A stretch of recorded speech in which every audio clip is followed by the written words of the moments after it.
সালামু আলাইকুম। সবাই কি আমাকে শুনতে পাচ্ছো?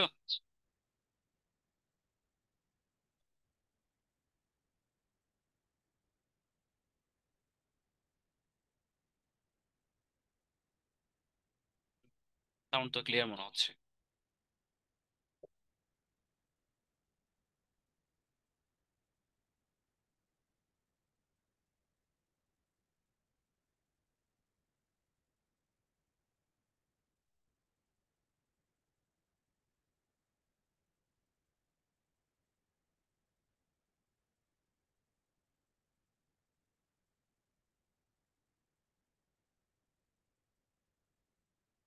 কাছে।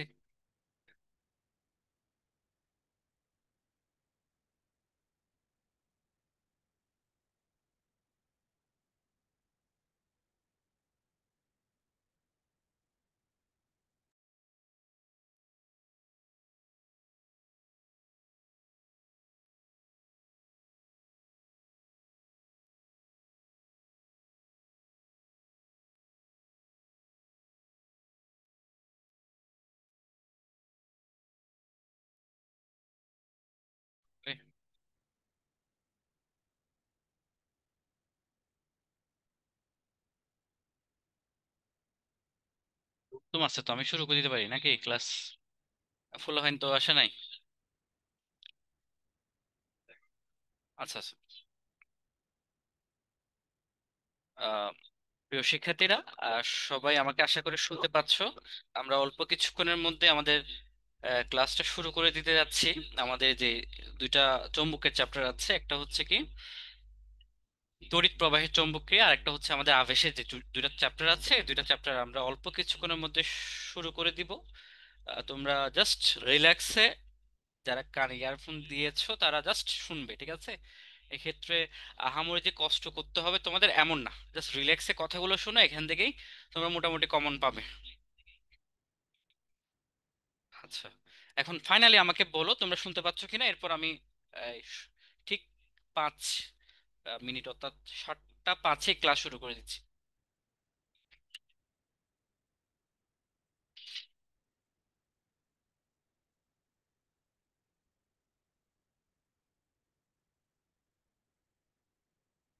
ওয়ালাইকুম আসসালাম। আচ্ছা, এখন আসি আমাদের দুইটা চ্যাপ্টার, একটা হচ্ছে চতুর্থ অধ্যায় আর একটা হচ্ছে পঞ্চম অধ্যায়, ঠিক আছে? এখন চতুর্থ অধ্যায় কি আছে দেখো, চতুর্থ অধ্যায় হচ্ছে দেখো, তুমি আহ চৌম্বক দিচ্ছ, বিদ্যুৎ পাচ্ছ। এটা হচ্ছে পঞ্চম অধ্যায়ের পড়া, ঠিক আছে?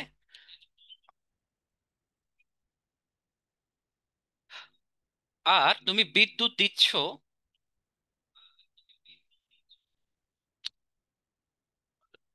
Off করে দিই।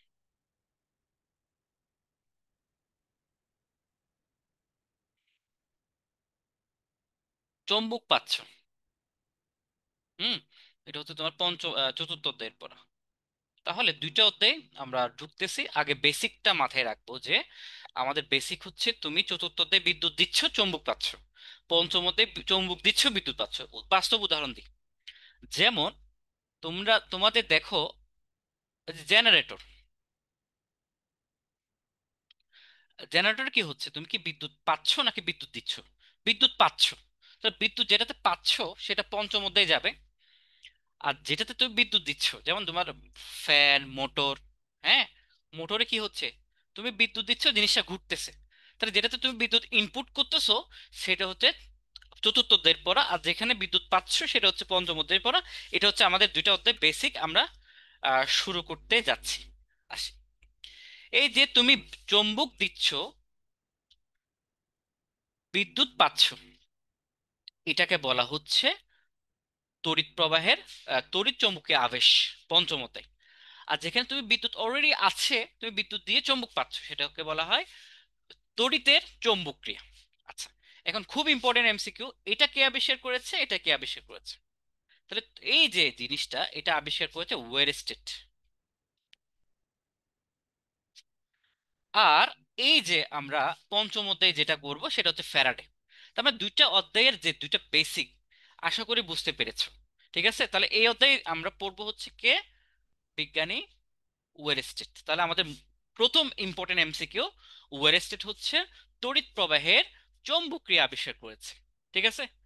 আর চৌম্বকের যে আবেশ আছে সেটা আবিষ্কার করেছে বিজ্ঞানী ফ্যারাডে। তাহলে একটা এমসিকিউ, আমি বলবো অনেক কিছু, তোমরা আঁকাবুকি করতেছো অনেকে, হ্যাঁ আঁকাবুকি করবে না, আমি কিন্তু বলবো অনেক কিছু, কিন্তু যেগুলো মুখস্থ করা বা যেগুলো পড়তে হবে বলতেছি, সেগুলো অবশ্যই অবশ্যই অবশ্যই একটু পড়ে রাখিও, ঠিক আছে?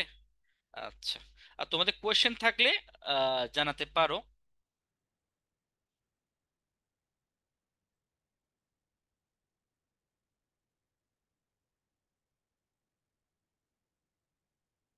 দাঁড়াও, আমরা কালকে তো তোমাদের পরীক্ষা নেই না?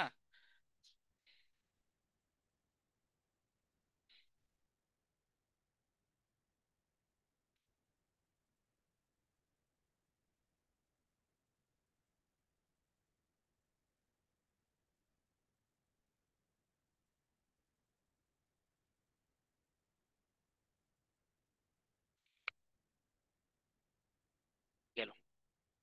এখন আসি আমরা,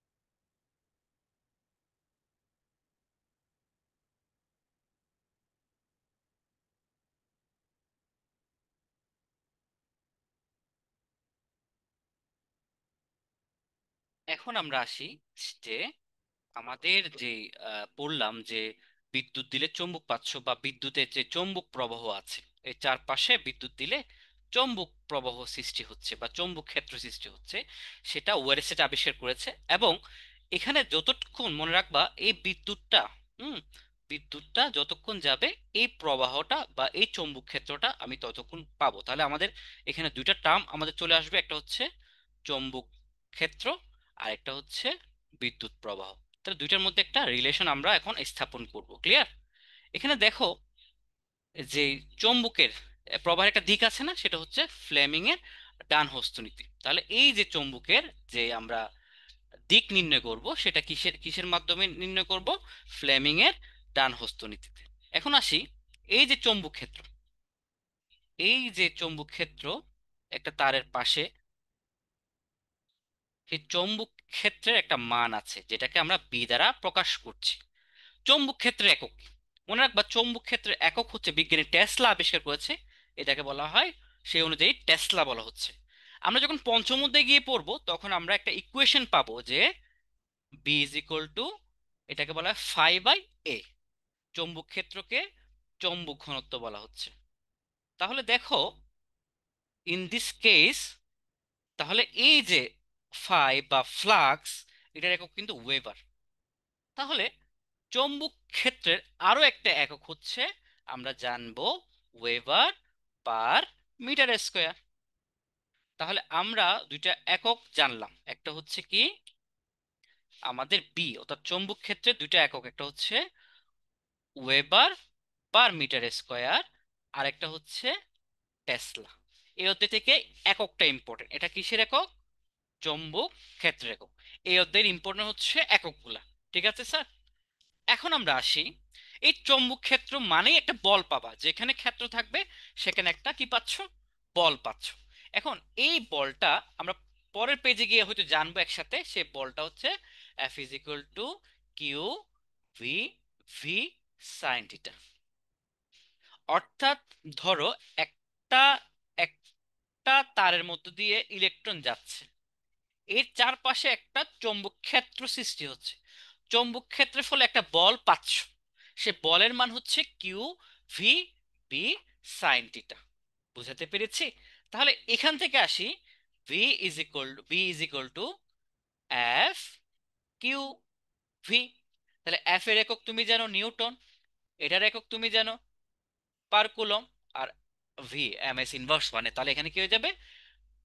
মিটার পার মিটার সেকেন্ড হচ্ছে। তাহলে এটা আরো একটা একক পেলাম। তোমরা এককগুলো একসাথে লিখবা, বি এর চৌম্বক ক্ষেত্রে একক weber per metre square, tesla newton per coulomb per metre second. ঠিক আছে। আরো একটা ইকুয়েশন তোমরা একটু পরে শেষের দিকে পারবে, সেটা হচ্ছে কি বিল সাইন থিটা। তাহলে বিল সাইন থিটা হলে আমার বি ইজ ইকুয়াল টু কি লেখা যাচ্ছে, এফ বাই আইএল। ঠিক আছে, এফ এর একক নিউটন সবাই জানো, এটার একক অ্যাম্পিয়ার জানো, আর এটা হচ্ছে মিটার। ঠিক আছে, তাহলে হয়ে যাবে newton per ampere per metre.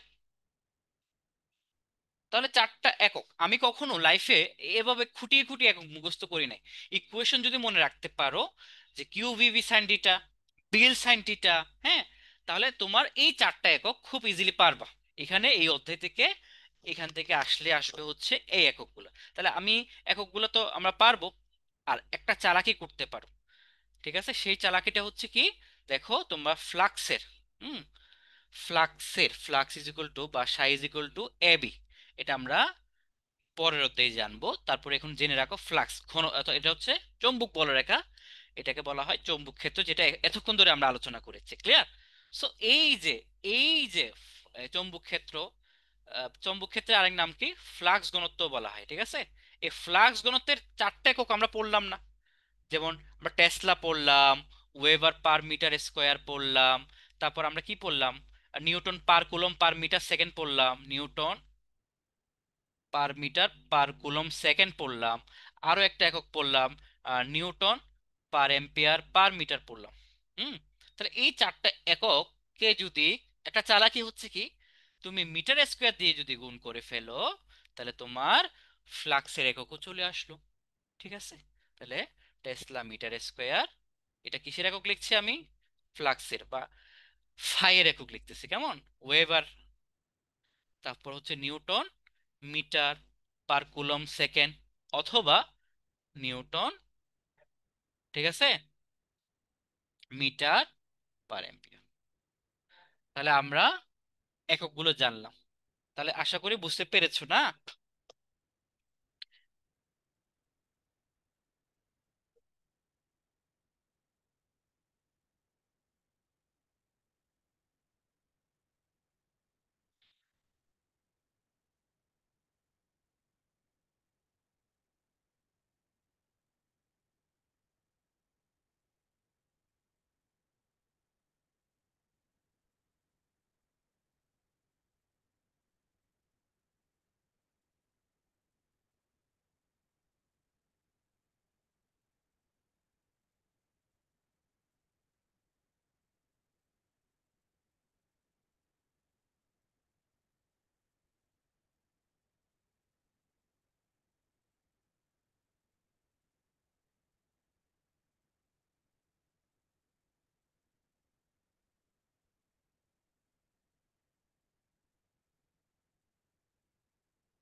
আচ্ছা, আজানের বিরতির পর আমরা আবারও আসলাম। তাহলে আমাদের অধ্যায়ের ইম্পর্টেন্ট হচ্ছে এখানে চৌম্বক, ফ্লাক্সের একক, আর চৌম্বক ক্ষেত্র একক। এখন আসি আমরা বইয়ে।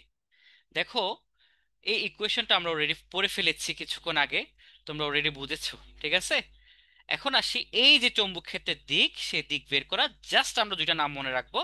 একটা হচ্ছে ফ্লেমিং এর ডান হস্ত নীতি, আর একটা হচ্ছে কি ম্যাক্সওয়েলের কর্কেস্কো নীতি।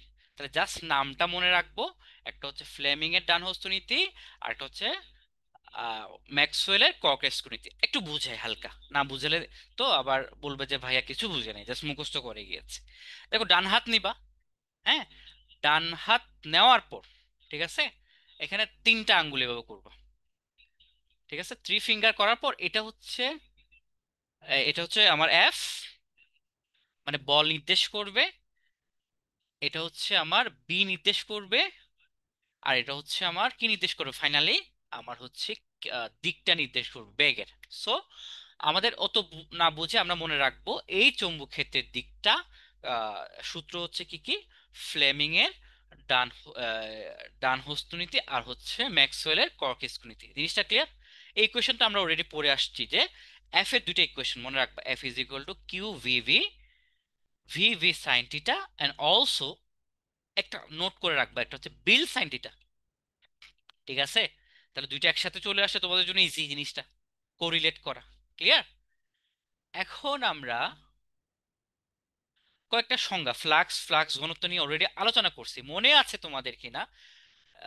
এখানে আমি নূর, ওদের ফিডব্যাক কিভাবে দেখবো, ওরা কি রিপ্লাই দিচ্ছে না নিচ্ছে? হ্যাঁ, চ্যাট অপশন আমি অনেকদিন পর ইয়ে করছি তো, জুমে ঢুকছি তো।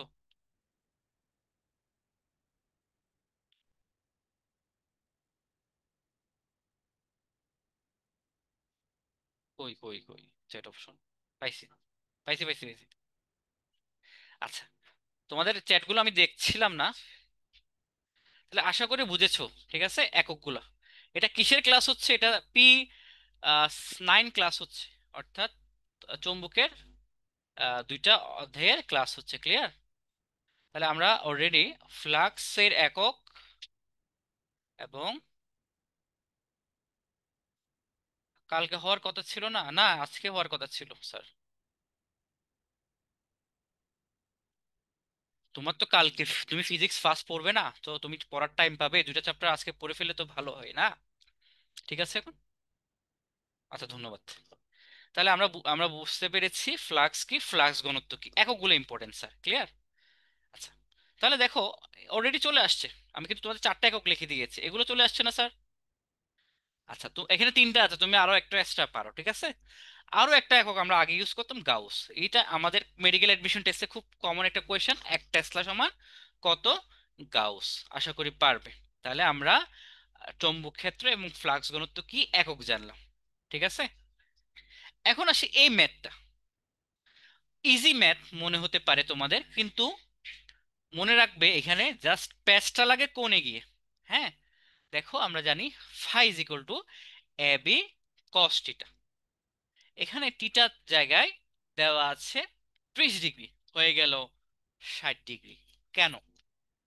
কারণটা হচ্ছে কি দেখো, এখানে কোনটা হচ্ছে চৌম্বক ক্ষেত্রের সাথে, মাথায় রাখবা যখন বলবে চৌম্বক ক্ষেত্রের সাথে তখন 90 থেকে বিয়োগ করতে হয়।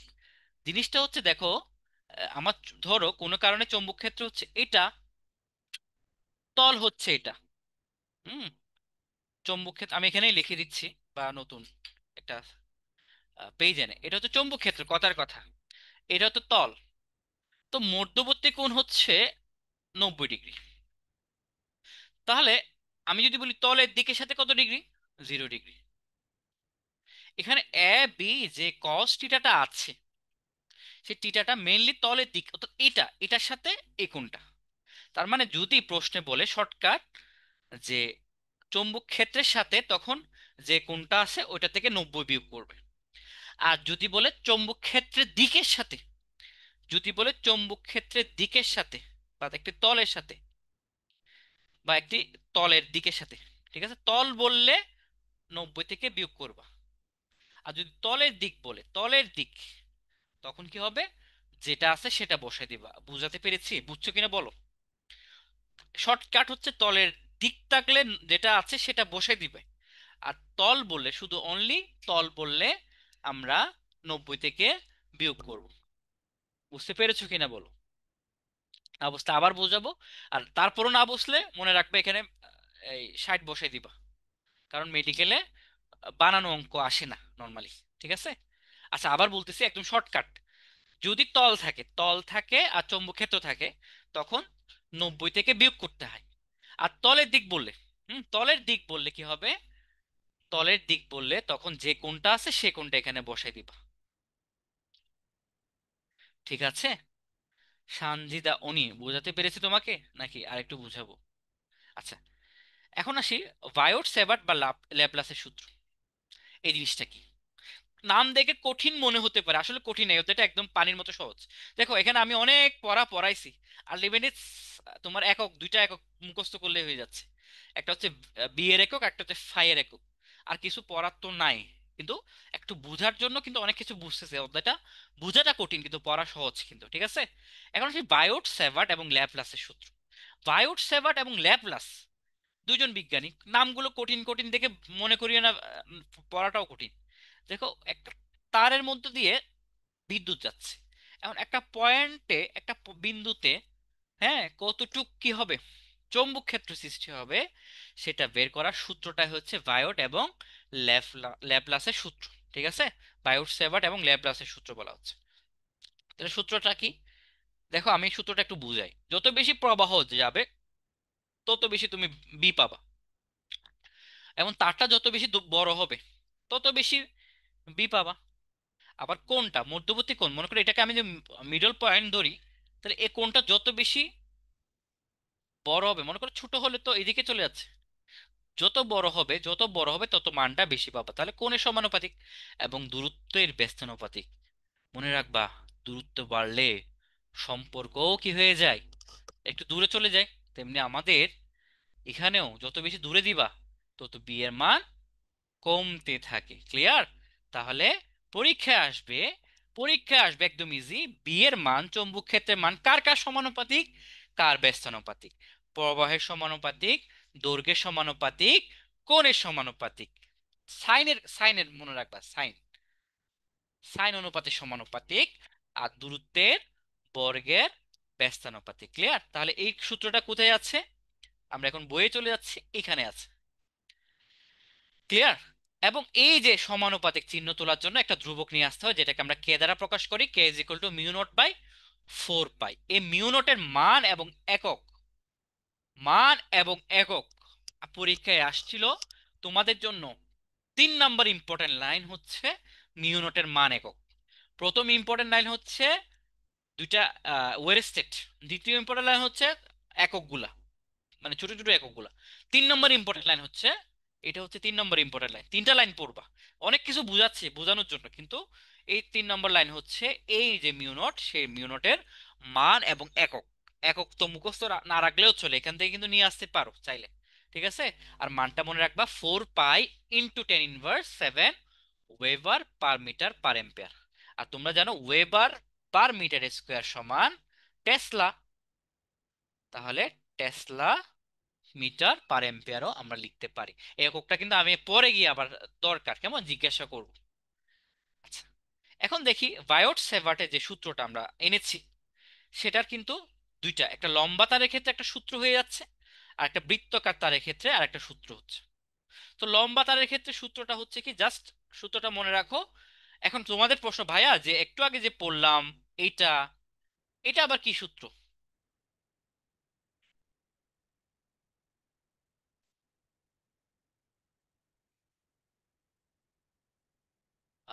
আচ্ছা, তোমরা এই দুইটা চ্যাপ্টার আজকে পড়ে ফেলে তোমাদের ফিজিক্স সেকেন্ডের বোঝাটা একটু কমে যায়। একটু আগে পড়লাম এই সূত্রটা ভাইয়া, এখন পড়লাম এই সূত্র।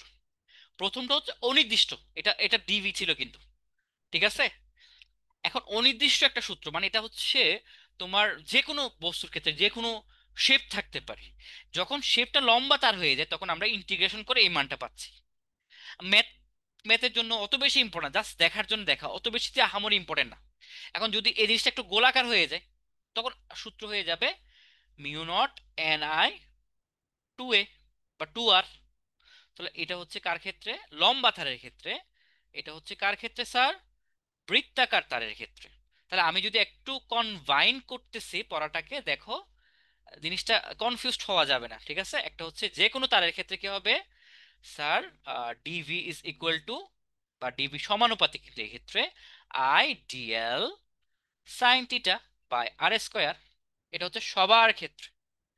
আর লম্বা তারের ক্ষেত্রে হয়ে যাবে, মনে আছে, mu naught I 2 pi A. আর ইন কেস অফ বৃত্তাকার তার, mu not an I 2a। তাহলে এটা যে কোনো তার, লম্বা তার, গোলাকার তার। এই তিনটা জিনিস বুঝেছো?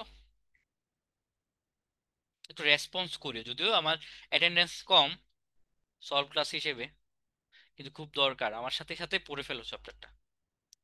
এটা সব বুঝেছো? আচ্ছা, আর যারা বুঝো না বোঝার দরকার নাই, জীবনও পরীক্ষা আসবে না এটা, ঠিক আছে?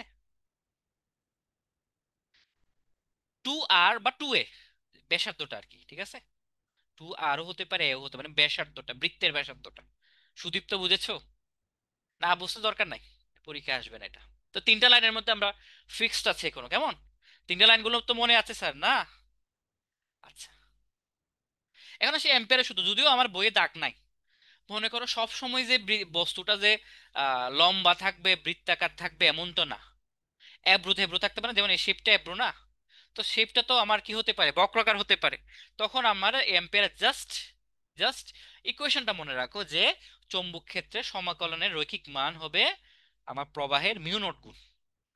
এই বাংলা কথা এখানে আছে, দরকার নাই বাংলা কথা, জাস্ট এই যে ভি এর সাথে ইন্টিগ্রেশন করে মিউ নট আই গুণ। এটারই বাংলা কথা হচ্ছে এটা। আর এম্পিয়ার সূত্র কোন ক্ষেত্রে কাজে লাগবে? যে কোনো, অর্থাৎ এটা অ্যাব্রু তেব্রু শেপ। এটা যে বৃত্তাকার হবে বা লম্বা হবে এমন কিন্তু না। এখনো কিন্তু আমি তিনটা লাইনে আছি, তো তিনটা লাইন তো পারবা। ওয়েরস্টেড, একক, আর হচ্ছে কি মিউ নটের মান, এই তিনটা। ঠিক আছে, আমি আমার পড়া থেকে কিন্তু তোমাদের class test, sorry, subject paper ফাইনালে প্রশ্ন আসবে। সো লাস্ট পর্যন্ত থাকবা, এবং পঞ্চম অধ্যায়টা খুবই ইন্টারেস্টিং। এখন আসি গতিশীল বস্তুর উপর চার্জের প্রভাব, লরেন্স বল। লরেন্স বল অনেকটা মজার বল, ঠিক আছে? একটু বুঝাই লরেন্স বলটা কি। সো আমরা একটু আগে দেখলাম কি, একটা তার থাকলেই এখানে চুম্বক পাবো, মানে বিদ্যুৎ থাকলেই কি পাচ্ছি, চুম্বক পাচ্ছি। এটা কে আবিষ্কার করেছে? ওয়েরস্টেড। আমি বলেছি তোমাদের টাইপ করতে হতে টাইম লাগে না। এটা কে আবিষ্কার করতে, ওয়েরস্টেড। বিদ্যুৎ থেকে চুম্বক পাচ্ছ। এখন আমি কি করলাম, এক্সট্রা করে চুম্বক নিয়ে আসলাম, ঠিক আছে? তাহলে এই তারের উপর কিন্তু চৌম্বক বল এবং বিদ্যুৎ বল, অর্থাৎ দুইটা বলই কাজ করছে। এটাকে আমরা বলছি Lawrence ball. Lawrence ball is nothing but কি, দুইটা বলের সমষ্টি, তড়িৎ বল প্লাস চৌম্বক বল। তড়িৎ বল সমান, মনে আছে কিনা জানি না, যে ই কিউই, এটা কি সবার মনে আছে নাকি আর একটু বুঝাবো এটা? এটা কিন্তু তোমাদের তড়িতের সময় ছিল। জি না, এই দুইটা, দুইটা কমেন্ট করতে পারবা কিনা বলো, জি না, এই দুইটা, জাস্ট এই দুইটা রেসপন্স করো খালি। আমার আর কিছু লাগবে না, কিছু দরকার নেই। জি, জি অথবা না, এই দুইটা উত্তর দিবা খালি আমাকে, আর কিছু লাগবে না। আমরা কিন্তু এখনো তিনটা লাইনে আছি স্যার, ঠিক আছে? এখন এটার সাথে যখন কিউ ভি ভি, সরি, হ্যাঁ এটাই তো, কিউ ভি ভি, এটা যোগ করে দিবা, তখন এটাকে লরেন্স বল বলা হয়। তাহলে পরীক্ষা আসবে কি স্যার, যে তড়িৎ বল এবং চৌম্বক বলের সমষ্টিকে কি বল বলা হয়, লরেন্স বল। তাহলে আর একটা ইম্পর্টেন্ট লাইন, যদিও এটার অপশন দেখে বুঝে যাবা, তো সেজন্য আমি ইম্পর্টেন্ট ভাবতেছি না, তোমরা পারবা। তিনটা লাইনেই আছে, কেমন? আচ্ছা, গেল, লরেন্স বল গেল। আসি, মেডিকেলে আসছিল, যদিও পানির মতো সহজ। দুইটা তার একদিকে যা গেলে তারা পরস্পরকে আকর্ষণ করবে, এবং দুইটা তার বিপরীত দিকে প্রবাহিত হলে পরস্পরকে বিকর্ষণ করবে, ইজি। এর চেয়ে মনে হয় ইজি আর কিছু নাই। দুটি তার একই দিকে গেলে আকর্ষণ, হ্যাঁ দুইজন বন্ধু একই দিকে যাচ্ছে, তাদের মধ্যে আকর্ষণ কাজ করবে। এখন বিপরীত দিকে গেলে তাদের মধ্যে দূরত্ব যত বাড়তেছে তাদের বিকর্ষণ হয়ে যাচ্ছে স্যার, এটা মাথায় রাখবে। দরকার নাই অত কিছু, জাস্ট একটু মাথায় খেলাও, ঠিক আছে? ফিজিক্স মানেই যে মুখস্থ করবে এমন না। আর একটা জিনিস ইম্পর্টেন্ট, কষ্ট করে মুখস্থ রাখতে হবে, 1 অ্যাম্পিয়ার সমান কত, বা 1 অ্যাম্পিয়ার আমি কখন বলবো, এই মানটা, এই মানটা কি মুখস্থ করা একটু কঠিন? কঠিন হলে বলো। 2 × 10⁻, এটা মেডিকেলের জন্য, মেডিকেল তোমাদের সলভ ক্লাস স্যার, এই চ্যাপ্টারের সলভ ক্লাস। 2 × 10⁻⁷, এই মানটা তো সহজ। তাহলে এটাকে আমি ইম্পর্টেন্ট লাইনের মধ্যে ধরতেছি না, তাহলে ইম্পর্টেন্ট লাইন কিন্তু এখনো তিনটা স্যার, এই তিনটা লাইনের বাইরে আমি বাইর হচ্ছে না। সেম জিনিস, একই দিকে গেলে আকর্ষণ, বিপরীত দিকে গেলে বিকর্ষণ, ঠিক আছে? আচ্ছা, হল ভোল্টেজ, তিনটা লাইনের পর ইম্পর্টেন্ট লাইনে চলে আসছে হল ভোল্টেজ। হল ভোল্টেজ কি, ধরো তোমাদের একটা চৌম্বকের মধ্যে তার দিলাম, এই তারটা বেচারা কষ্টে আছে। কেন কষ্টে আছে বলতেছে, ওয়েলস্টেড মিয়া আমাকে বলল যে যে বিদ্যুৎ থাকলে আমার মধ্যে চৌম্বক চলে আসবে, আবার চৌম্বক এক্সট্রা করে নিয়ে আসছি। এ বেচারা তো চুম্বকের ভারে কি হয়ে যাবে, হ্যাঁ অতিষ্ঠ হয়ে যাচ্ছে। একবার বিদ্যুতের ফলে চুম্বক উৎপন্ন হচ্ছে, আর চুম্বক আমি এক্সট্রা করে নিয়ে আসছি। এই তারটা কি হবে বলতে পারবে কেউ? একটু বুদ্ধি খাটাই বলো। আচ্ছা আমি বলে দিচ্ছি, তোমাদের হা না ছাড়া তো কোনো উত্তর নেওয়া উচিত না, তাহলে টাইম লাগবে। এই তারটা লাফায় উঠবে, ওই লাফায় উঠবে, না হয় নিচে পড়ে যাবে, তার মানে তার মধ্যে একটা দুরল্যমান অবস্থা কাজ করবে। কিন্তু এই জায়গায় আমি একটা ফিক্সড কি নিয়ে আসবো স্যার, এই জায়গায় আমি একটা ফিক্সড একটা পাত নিয়ে আসবো, যেটাকে নড়ানো যায় না, চড়ানো যাচ্ছে না, তারের পরিবর্তে। এখন এই বেচারা তো তার তো সিঙ্গেল ছিল, সে তো নড়তে পারতো, সে তো জাম দিতে পারতো, এ তো জাম দিতে পারবে না, সে তো মোটা মানুষ। হ্যাঁ, তার কি হবে? সে না পারতেছে জাম দিতে, না পারতেছে নিচে সইতে। সে কি করবে জানো, কষ্টটা নিজের মধ্যে নিয়ে পুষে রাখবে। সে এক পাশে পজিটিভ হবে, এক পাশে নেগেটিভ হচ্ছে নিজেদের। অর্থাৎ আমরা জানি বস্তুর মধ্যে তো এভাবে থাকে ছড়াই ছিঁড়ে না। এখন সে কি হচ্ছে, এক পাশে পজিটিভ, এক পাশে নেগেটিভ হয়ে যাচ্ছে, সে কষ্টে আছে। কারণ একদিক দিয়ে তাকে বিদ্যুৎ দিচ্ছ তুমি, আরেক দিক দিয়ে চুম্বক দিচ্ছ। সে বেচারা হচ্ছে কি, সে নিজের মধ্যে একটা কষ্ট পুষে রেখেছে। সো এই একটা বিদ্যুৎ বৈষম্য সৃষ্টি হচ্ছে। সো এইটাকে বলা হয় হল ভোল্টেজ। হল ভোল্টেজ কি বুঝেছো, নাকি আবার বুঝাবো?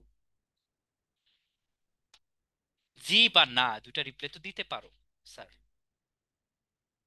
আবার বুঝাচ্ছি, আবার বুঝাচ্ছি, দেখো এবার কিন্তু একটু তাড়াতাড়ি বুঝাবো, কেমন মারিয়া, সরি মুবাশিরা।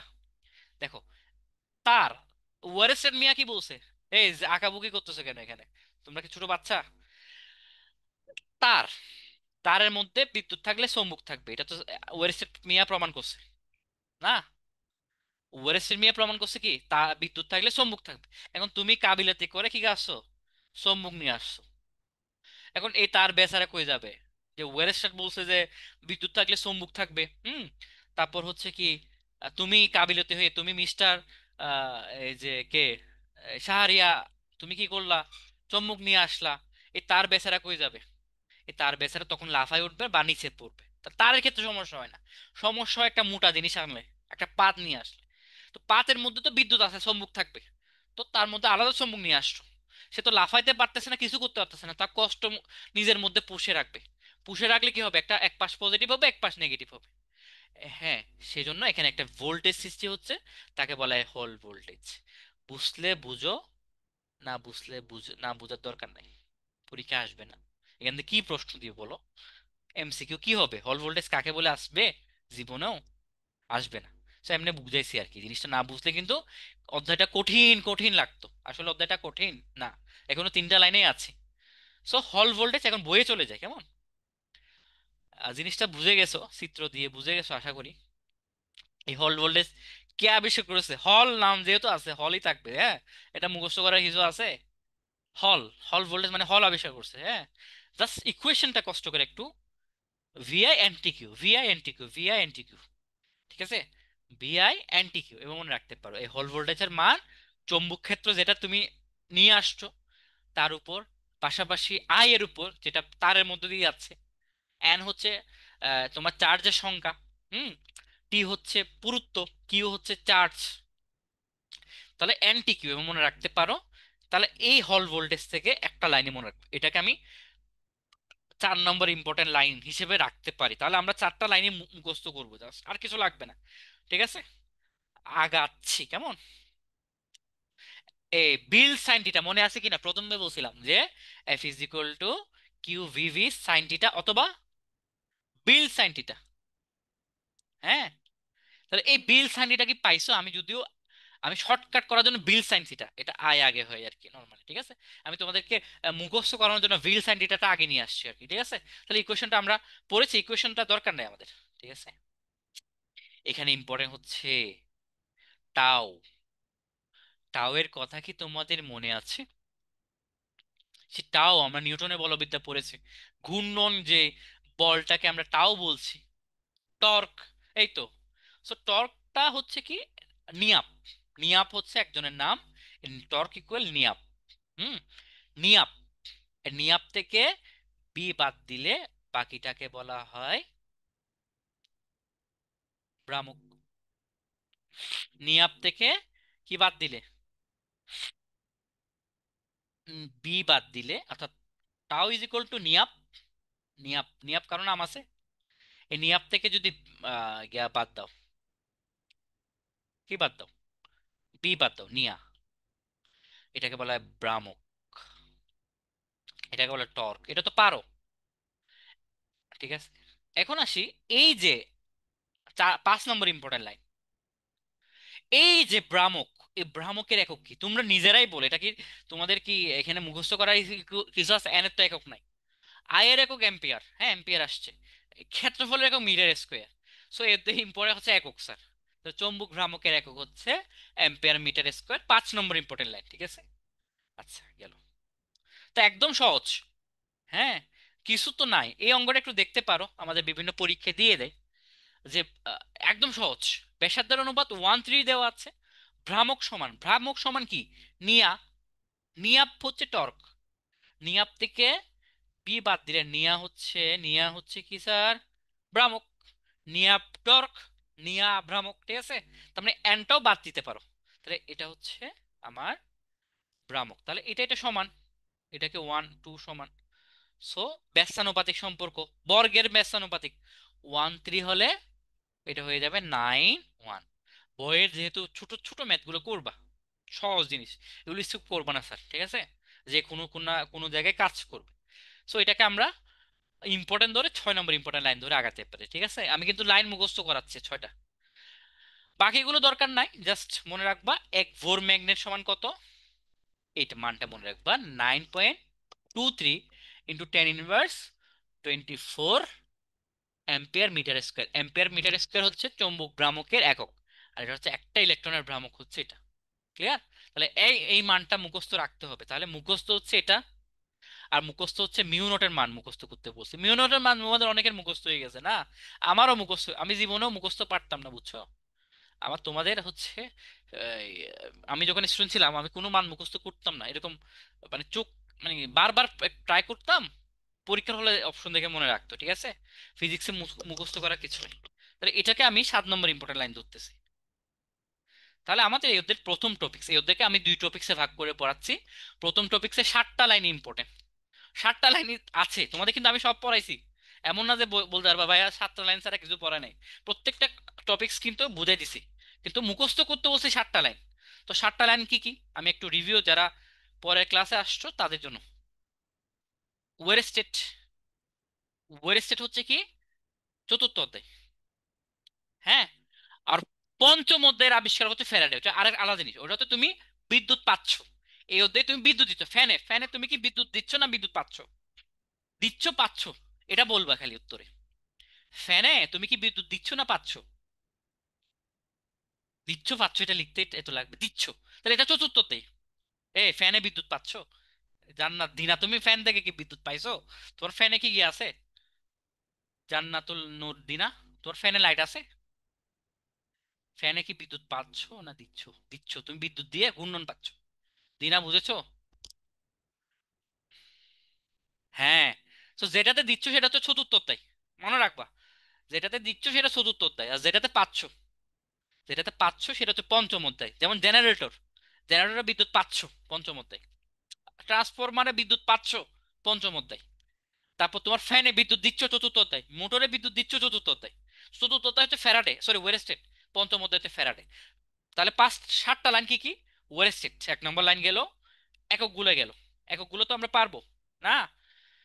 এককগুলো আমি নিজেও পারতাম না, বুঝছো। আমি হচ্ছে 2টা একক আমার মনে ছিল, তারপর হচ্ছে একটু বের করে দেখতে হয় তোমাদের মতো, আর মানে তোমাদের চেয়ে একটু আমার ব্রেন একটু কম, বুঝছো, মানে মুখস্থ বিদ্যাটা আর কি। সো 2 নম্বর গেল একক। 3 নম্বর ইম্পর্টেন্ট লাইন কি বলেছিলাম মনে আছে? তিন পরে হচ্ছে এক, টেক্সটা সমান কত গাউস, সেটা, ঠিক আছে। তারপর হচ্ছে কি মিউ নটের মান, ইম্পর্টেন্ট লাইন। হ্যাঁ, তার গেল এম্পিয়ারের সূত্র কোন কাজে লাগে, বক্রবস্তু, দরকার নাই, এটাকে ইম্পর্টেন্ট লাইন ধরি নাই কিন্তু। লরেন্স বল কি? হুম। হল ভোল্টেজের আবিষ্কারক কে? আর এটা এটা মানটা মুখস্থ রাখতে বলছি, 1 অ্যাম্পিয়ার সমান কত নিউটন, ঠিক আছে।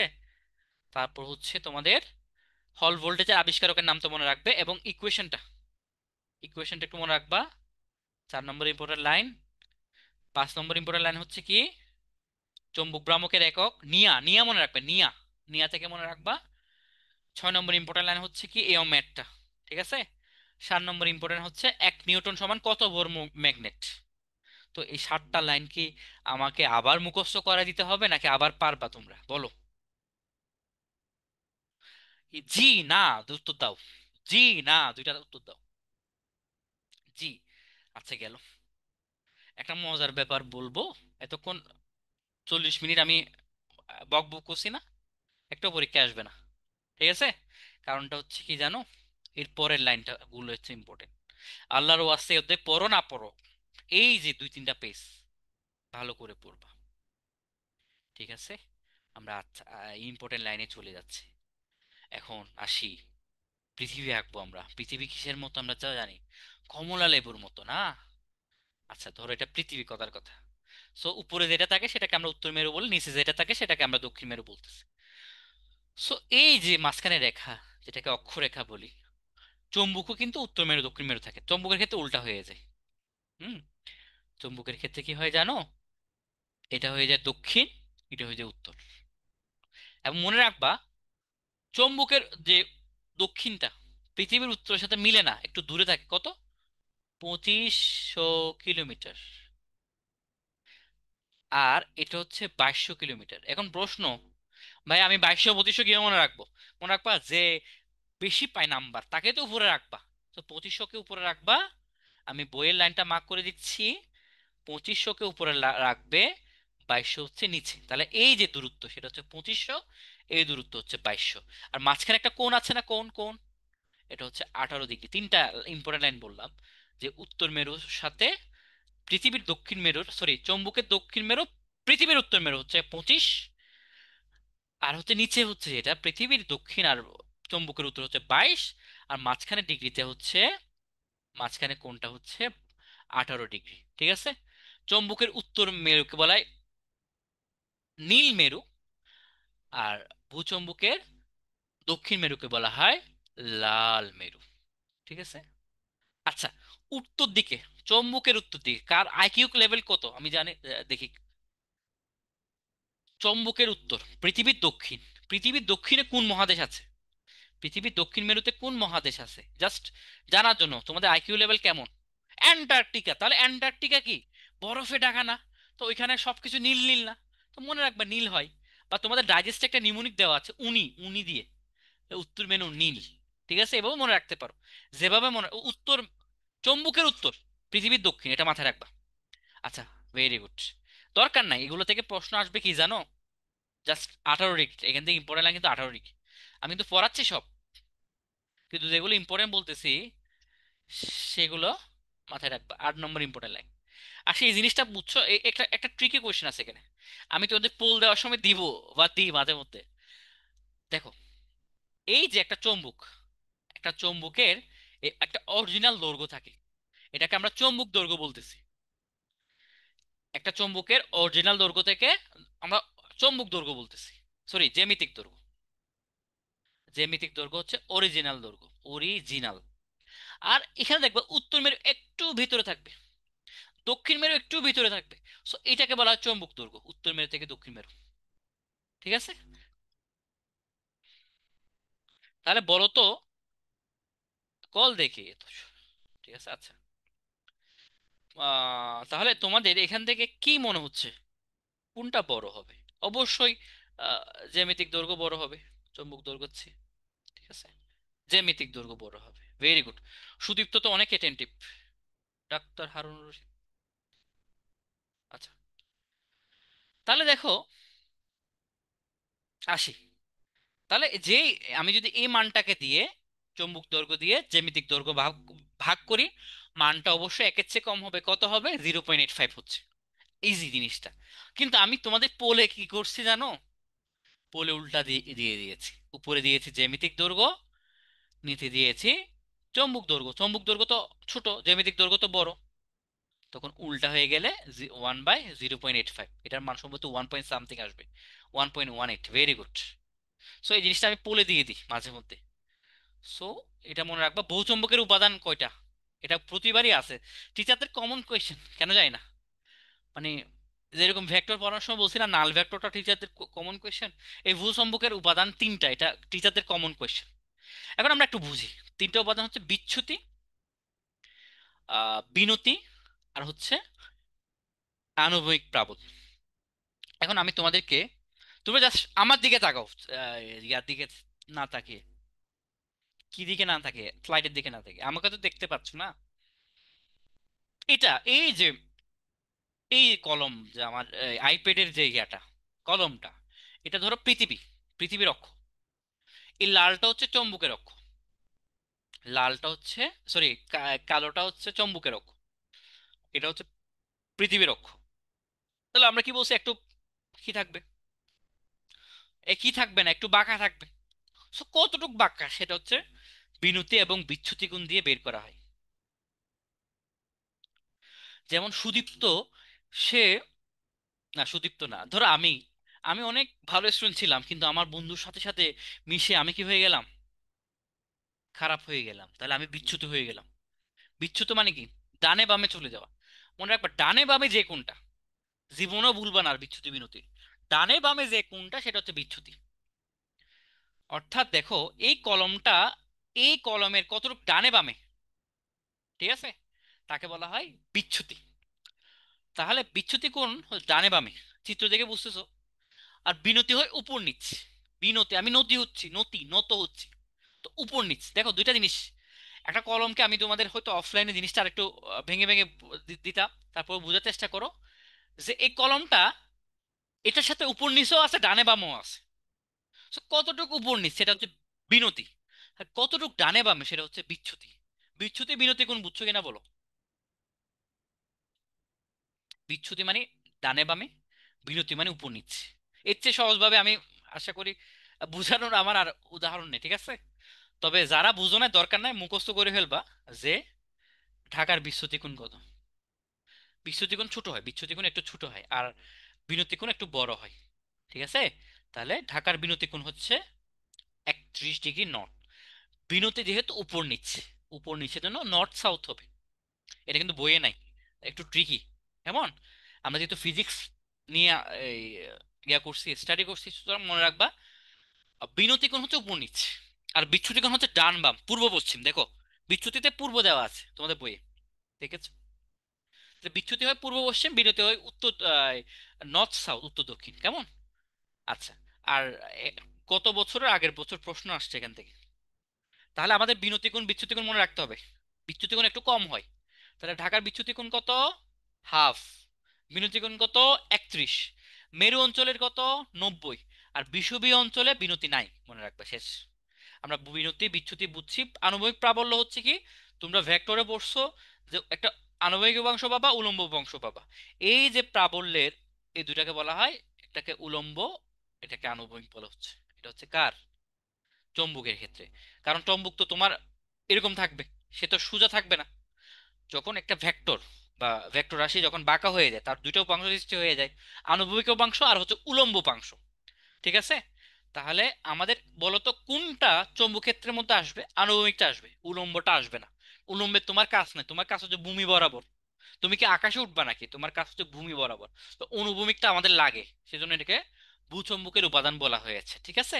এই জিনিসগুলো, আমার কথাগুলো কিন্তু উম, পড়বা, আমার আমার কথাগুলো ভালো করে শুনবা, তাহলে হয়ে যাবে। আর মেরু অঞ্চলে কিন্তু আণবিক প্রাবল্য নেই। কেন, কারণ আমরা জানি আণবিক পার্ট বের করার নিয়ম কি, সাইন টি কস টিটা। তো তুমি একটু আগে পড়ছো যে 90 ডিগ্রি, তাহলে 90 cos 90 ডিগ্রি মান 0, তাহলে মেরু অঞ্চলে 0 হয়। আর বিষুবীয় অঞ্চলে সর্বাধিক হয়, ঠিক আছে। মেরু অঞ্চলে 0 হয়, আর বিষুবীয় অঞ্চলে কি হয়, সর্বাধিক হচ্ছে। আর ঢাকার বিনতি কিন্তু আমরা অলরেডি জানি, ঠিক আছে, শেষ। মানে আমার বিনতি বিচ্যুতি শেষ, অধ্যায়টা শেষ হয়নি। এতটুকু বুঝছো কিনা, এখান থেকে কিন্তু প্রশ্ন আসে প্রতি বছরই, কেন জানি না। মানে এই টপিক্সটা টিচারদের কেন জানি, তোমরা কোয়েশ্চেন দেখলে বুঝবা। আমি হয়তো কোয়েশ্চেন দেখি নাই, সরি, তোমাদের নিয়ে আসি নাই, কিন্তু কোয়েশ্চেন দেখলে বুঝতা যে কত ইম্পর্টেন্ট। আমি কি একটু কফি খাবো, আচ্ছা কফি খাচ্ছি না, তোমাদের না দেখাই খাই, তাহলে তোমরা আবার মাইন্ড করবা, ভাই আমি আপনি আমাদেরকে দেখাই দেখাই খাচ্ছেন। তাহলে আমরা বুঝেছি, কেমন, আমি 1 মিনিট পর আসতেছি।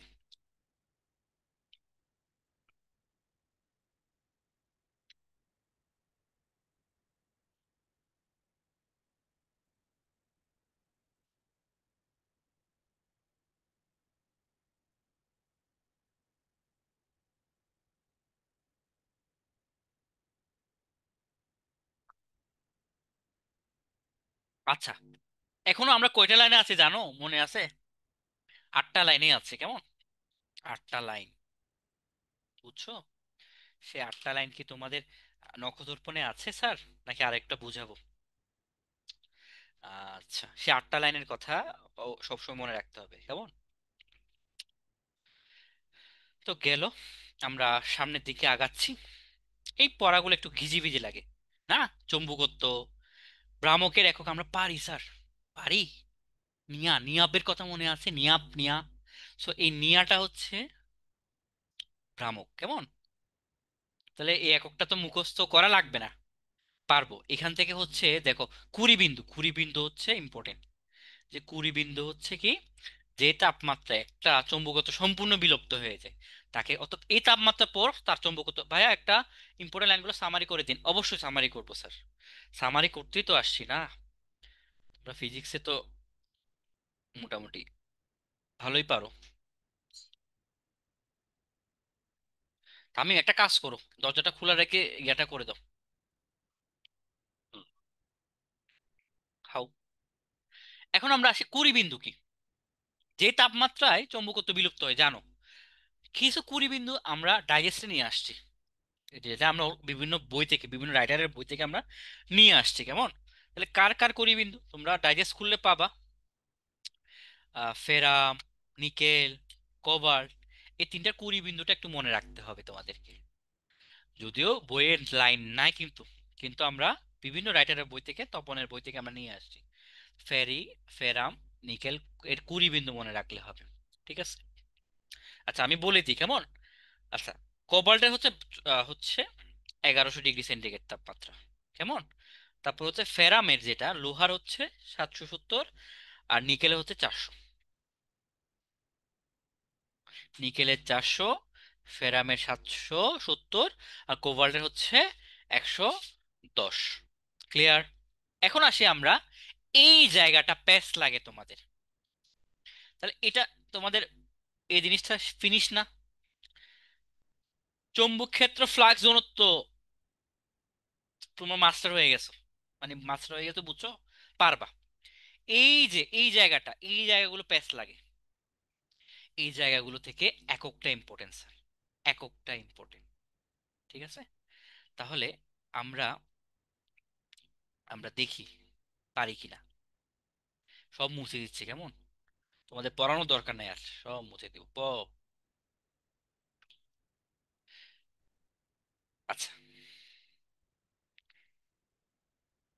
এককটা। এখন আসি তীব্রতা। তীব্রতা আমাদের নতুন টার্ম। দেখো, তীব্রতা একদম পানি, যে ক্ষেত্রকে প্রবেশ্যতা দিয়ে ভাগ করলে তীব্রতা, এর একক হচ্ছে অ্যাম্পিয়ার পার মিটার। এখন তোমরা অলরেডি বি এর একক নিয়ে আলোচনা করে আসছো, পড়ে আসছো। বি এর একক কিন্তু ওয়েবার একটা একক ছিল, সরি, ওয়েবার পার মিটার একটা একক ছিল, অথবা টেসলা ছিল, ঠিক আছে? আর মিউ নোটের একক অলরেডি পড়ে আসছো তোমরা, ঠিক আছে? একটু আগে, 4 π × 10⁻⁷ weber per ampere per metre. So এটাকে দিয়ে এটা ভাগ করো, ওয়েবার ওয়েবার চলে যাচ্ছে, মিটার একটা চলে যাচ্ছে, থাকে কি অ্যাম্পিয়ার পার মিটার। এককগুলো একসাথে করতে পারবে স্যার? তাহলে এককগুলো হচ্ছে ফ্লাক্সের একক, চৌম্বক ক্ষেত্রের একক। আমি এককগুলো একসাথে লিখিয়ে দিব শেষে, বা চার্ট করে দিব, তারপর তোমরা জাস্ট ভয় না পাও। আর দেখো, সেম জিনিসটাই এখানে হচ্ছে প্রবেশ্যতা। So H is equal to, যদি ভি বাই মিউ হয়, তো mu is equal to V by H. So এককগুলো আবার নিয়ে আসি, এটা কিন্তু আমরা প্রথম দিকে পড়ছিলাম। সো এককগুলো ইম্পর্টেন্ট স্যার। আর চৌম্বক গ্রহিতার একক নাই, এটা মাথায় রাখবে, চৌম্বক গ্রহিতার আমরা একক নাই, ঠিক আছে? আর তীব্রতার বা চৌম্বকায়ন মাত্রার একক হচ্ছে, এখান থেকে চলে আসছে যে অ্যাম্পিয়ার পার মিটার। তাহলে এককগুলো আমি একসাথে লিখে দিব, জাস্ট বুঝছো কিনা বলে এককগুলো আনতে পারবা তো স্যার? মানে আমি যদি লিখে নাও দিই, তোমরা কি আনতে পারবা? পড়া কিন্তু আর নাই বেশি, এককগুলো ইম্পর্টেন্ট। মানে আমি যদি তোমাদের লিখে, আমি লিখে দিব স্যার। আচ্ছা, ভেরি গুড। এখান থেকে কিন্তু এককগুলো আলাদা পড়িও, কারণ প্যাচ লাগে এককে। এখন আসে আমাদের মজার পড়া, প্যারা, ডায়া, ফেরু, ফেরি, প্রোফেরি, এগুলো নিয়ে আমরা আলোচনা করব। তো প্রথমে আসি মনে করো বুঝায় হালকা, না বুঝলে মাথার উপর দিয়ে যাবে। মনে করো এটা হচ্ছে প্যারা, এটা হচ্ছে না, প্রথমটা ফেরো, তারপরটা প্যারা, তারপরটা ডায়া। প্যারা, ফেরো, ডায়া। প্যারাকে সে যা দিবা তা খাবে, এটা মাথায় রাখবা, যা দিবা তা খাবে, তাকে বলে প্যারা। আর যা দিবা তা খাবে, খাবে এক্সট্রা খাবে, তাকে বলে ফেরো। আর যে খাইতে দিলে দূরে চলে যাবে তোমার থেকে, সেটা হচ্ছে ডায়া। শর্টকাট এটা। প্যারা, প্যারা মানে যা দিবা তা, আর ফেরু মানে যা দিবা তার অতিরিক্ত, আর ডায়া মানে হচ্ছে বিকর্ষণ করবে। এই জিনিসটাই তোমরা একটু বুঝো না আর কি। প্রথমে আসি আমরা যে প্যারা, প্রবেশ্যতা। প্যারার মনে রাখবা প্রবেশ্যতা হচ্ছে কি, যে জায়গায় তোমরা প্যাঁচটা লাগো, ভাইয়া প্রবেশ্যতা কি বেশি হবে না, এই এই জায়গাটা একটু ইম্পর্টেন্ট, মনে মনোযোগ দাও, ঠিক আছে। প্যারার ক্ষেত্রে প্রবেশ্যতার মান যা দিবা তা নিবেছে ওয়ানের কাছাকাছি বা ওয়ানের চেয়ে একটু বেশি, ওয়ানের চেয়ে একটু বেশি বা ওয়ানের কাছাকাছি,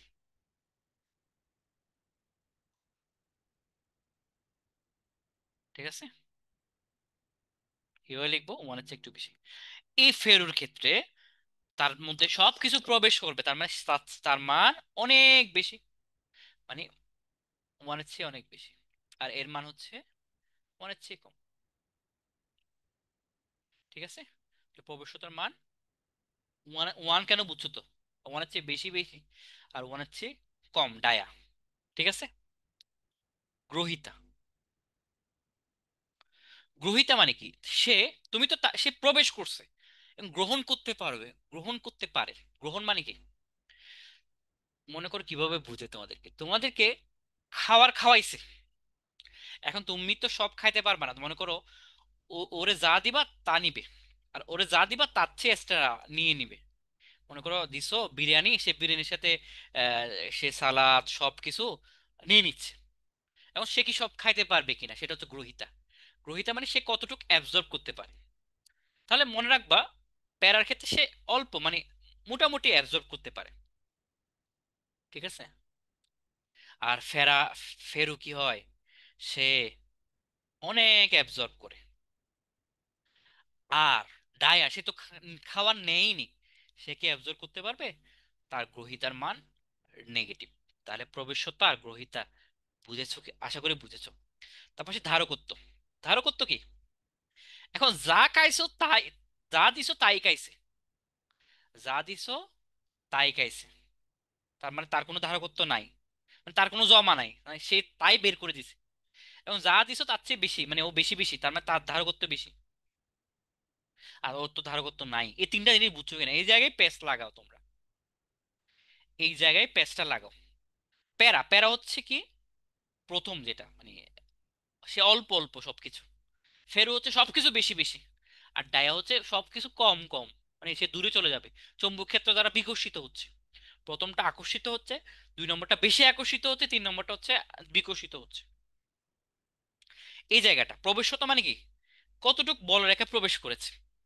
সো প্যারার ক্ষেত্রে মোটামুটি প্রবেশ করবে, ফেরুর ক্ষেত্রে খুব বেশি প্রবেশ করবে, ডায়ের ক্ষেত্রে বিকশিত হবে। গ্রহিতা থাকবে অল্প তোমার, কার ক্ষেত্রে, ফেরুর ক্ষেত্রে বেশি থাকবে, আর ডায়ার ক্ষেত্রে হচ্ছে ঋণাত্মক থাকবে। আর ধারকত্ব হচ্ছে প্রথম জনের থাকবে না, কারণ সে হচ্ছে ধরন ধারণ করতে পারে না, কারণ তার দুইটা তো সমান হয়ে যাচ্ছে। আর ফেরু যেহেতু বেশি গ্রহণ করতেছে, তার ধারকত্ব বেশি হবে, মানে তার ধরে রাখা বেশি হবে। আর ডায়ার হচ্ছে একদমই অল্প। তোমরা বুঝেছো কিনা বলো, এতটুকু ক্লিয়ার নাকি আবার বুঝাবো? পেজটা লাগা এই জায়গায় ফোলাফাইনদের থেকে। জি ভাইয়া, আহ, বুঝেছো। আমি মানে ফিজিক্সে আর কত সহজ ভাবে উদাহরণ দিয়ে বলো তোমাদেরকে, বলো। জি, আচ্ছা আমি এখন বলি মিউ নট। মিউ নটের মান ঋণাত্মক হয় কার ক্ষেত্রে, ডায়া প্যারা ফেরো, মিউ নট মান প্রবেশ্যতার মান ঋণাত্মক হয় কার, মিউ নট মান ঋণাত্মক হয় কার ক্ষেত্রে, ডায়া প্যারা না ফেরো। ভেরি গুড, এই তো। আশা করি বুঝে গেছো। এই অধ্যায়টা কঠিন বলছো কেন আমি বুঝি না। একটা আমার সময় নষ্ট, তোমাদেরও সময় নষ্ট। এই অধ্যায়টা সহজ, পানির মতো সহজ। আচ্ছা, এখন আসি উদাহরণ স্যার, উদাহরণ। উদাহরণ মনে রাখবা। এর মধ্যে ফেরুর উদাহরণটা তো পারো। ফেরুর উদাহরণ কি? ফেনী, কক্সবাজার না কুমিল্লা, কু দিয়ে যেটা হয় আর কি। তাহলে এটা হচ্ছে ফেরু চুম্বক। ফেরাম, নিকেল, কোবাল্ট, ডায়া আর, তুমি যেভাবে মনে রাখতে পারো, ঠিক আছে, তোমাদের উপর। আচ্ছা, প্যারা আর ডায়া যে কোনো একটা মনে রাখো। আমরা ডায়ার একটা নিমোনিক্স আমরা দিছি, মাহি তোমার রূপ দেখে। হুম, ডায়া কই এটা। তাহলে আমরা যেভাবে মনে রাখছি আমাদের ডাইজেস্টে, মাহি তোমার রূপ দেখে, দেখে পাগল আমি সি বিচে। বিছে, বিছে। তাহলে মাহি, মাহি দিয়ে কি? মা দিয়ে মার্বেল, হি দিয়ে হিলিয়াম, তুমার তামা, রূপ, রূপা, রূপ দেখে দস্তা, হ্যাঁ, পাগল মানে পানি, হ্যাঁ, আর্গন, ল পানি আমি, আমি সি বিচে সিসা। ঠিক আছে, বিচ গেল, সব উদাহরণ চলে আসলো স্যার। তাহলে এই নিমোনিক্সটা কি মনে থাকবে? মাহি তোমার রূপ দেখে পাগল আমি সি বিচে। ডায়াটা মনে থাকবে, ডায়া। মাহি জি না, জি না, দুইটা থেকে একটা বলতে হবে তো স্যার। জি। আচ্ছা, ক্লাসে তো আমি পড়া জিজ্ঞাসা করি, লাস্ট বেঞ্চে যারা আসো এখন, তোমাদের মধ্যে লাস্ট বেঞ্চে কে আসো তো বুঝতেছি না। তাহলে মাহি তোমার রূপ দেখে পাগল আমি সি বিচে, তাহলে আমার ডায়া শেষ, আমার প্যারা শেষ, সরি ফেরু শেষ, বাকিগুলো প্যারা। আর রেটিনা এক্সক্লুসিভ মনে রাখবা। রেটিনা এক্সক্লুসিভ মনে রাখবা। রেটিনা এক্সক্লুসিভ যে কোনো আয়নিক, যে কোনো আয়নিক যৌগ ডায়া, যে কোনো আয়নিক যৌগ ডায়া, এটা হচ্ছে retina exclusive. Comilla retina exclusive, ঠিক আছে। আর মনে রাখবা সোডিয়াম আর সোডিয়াম আয়ন।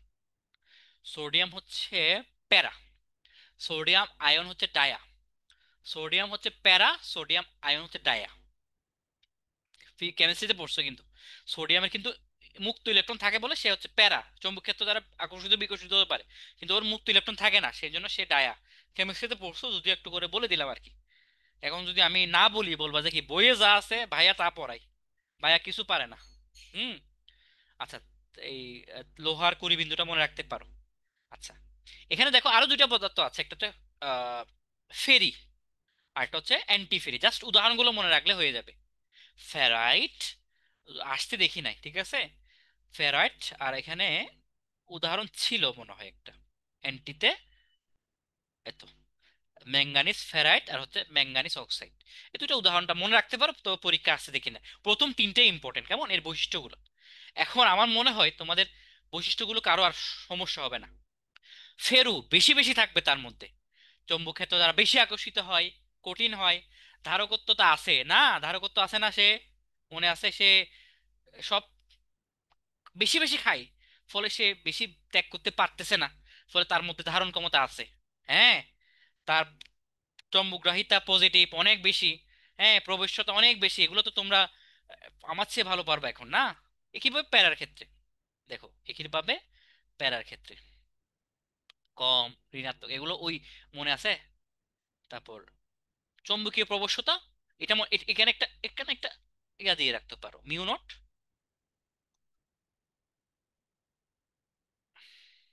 মানে ওয়ানের সমানও হতে পারে, আবার ওয়ানের চেয়ে বড় হতে পারে। ডায়া এগুলো পড়বা। হিস্টেসিস ধর্ম, হিস্টেসিস ধর্ম একটু পর আছে, হিস্টেসিস ধর্ম একটু বলতেছি।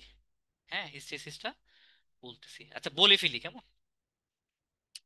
হিস্টেসিস ধর্ম হচ্ছে কি, ধরো এটা কাদের থাকে, ফেরুদের থাকে।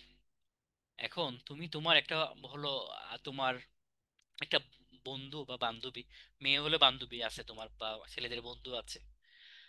সো বন্ধুর সাথে তুমি অনেক দিন ছিলা, কিন্তু ও পাইলো একটা মেডিকেলের চান্স, তুমি পাইলে আরেকটা মেডিকেলের চান্স।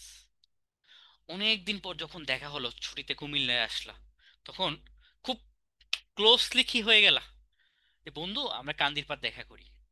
ক্লোজলি দেখা করলা, কিন্তু যখন 1-2 ঘন্টা পর কথা বলার পর এখন তোমাদের কি হবে?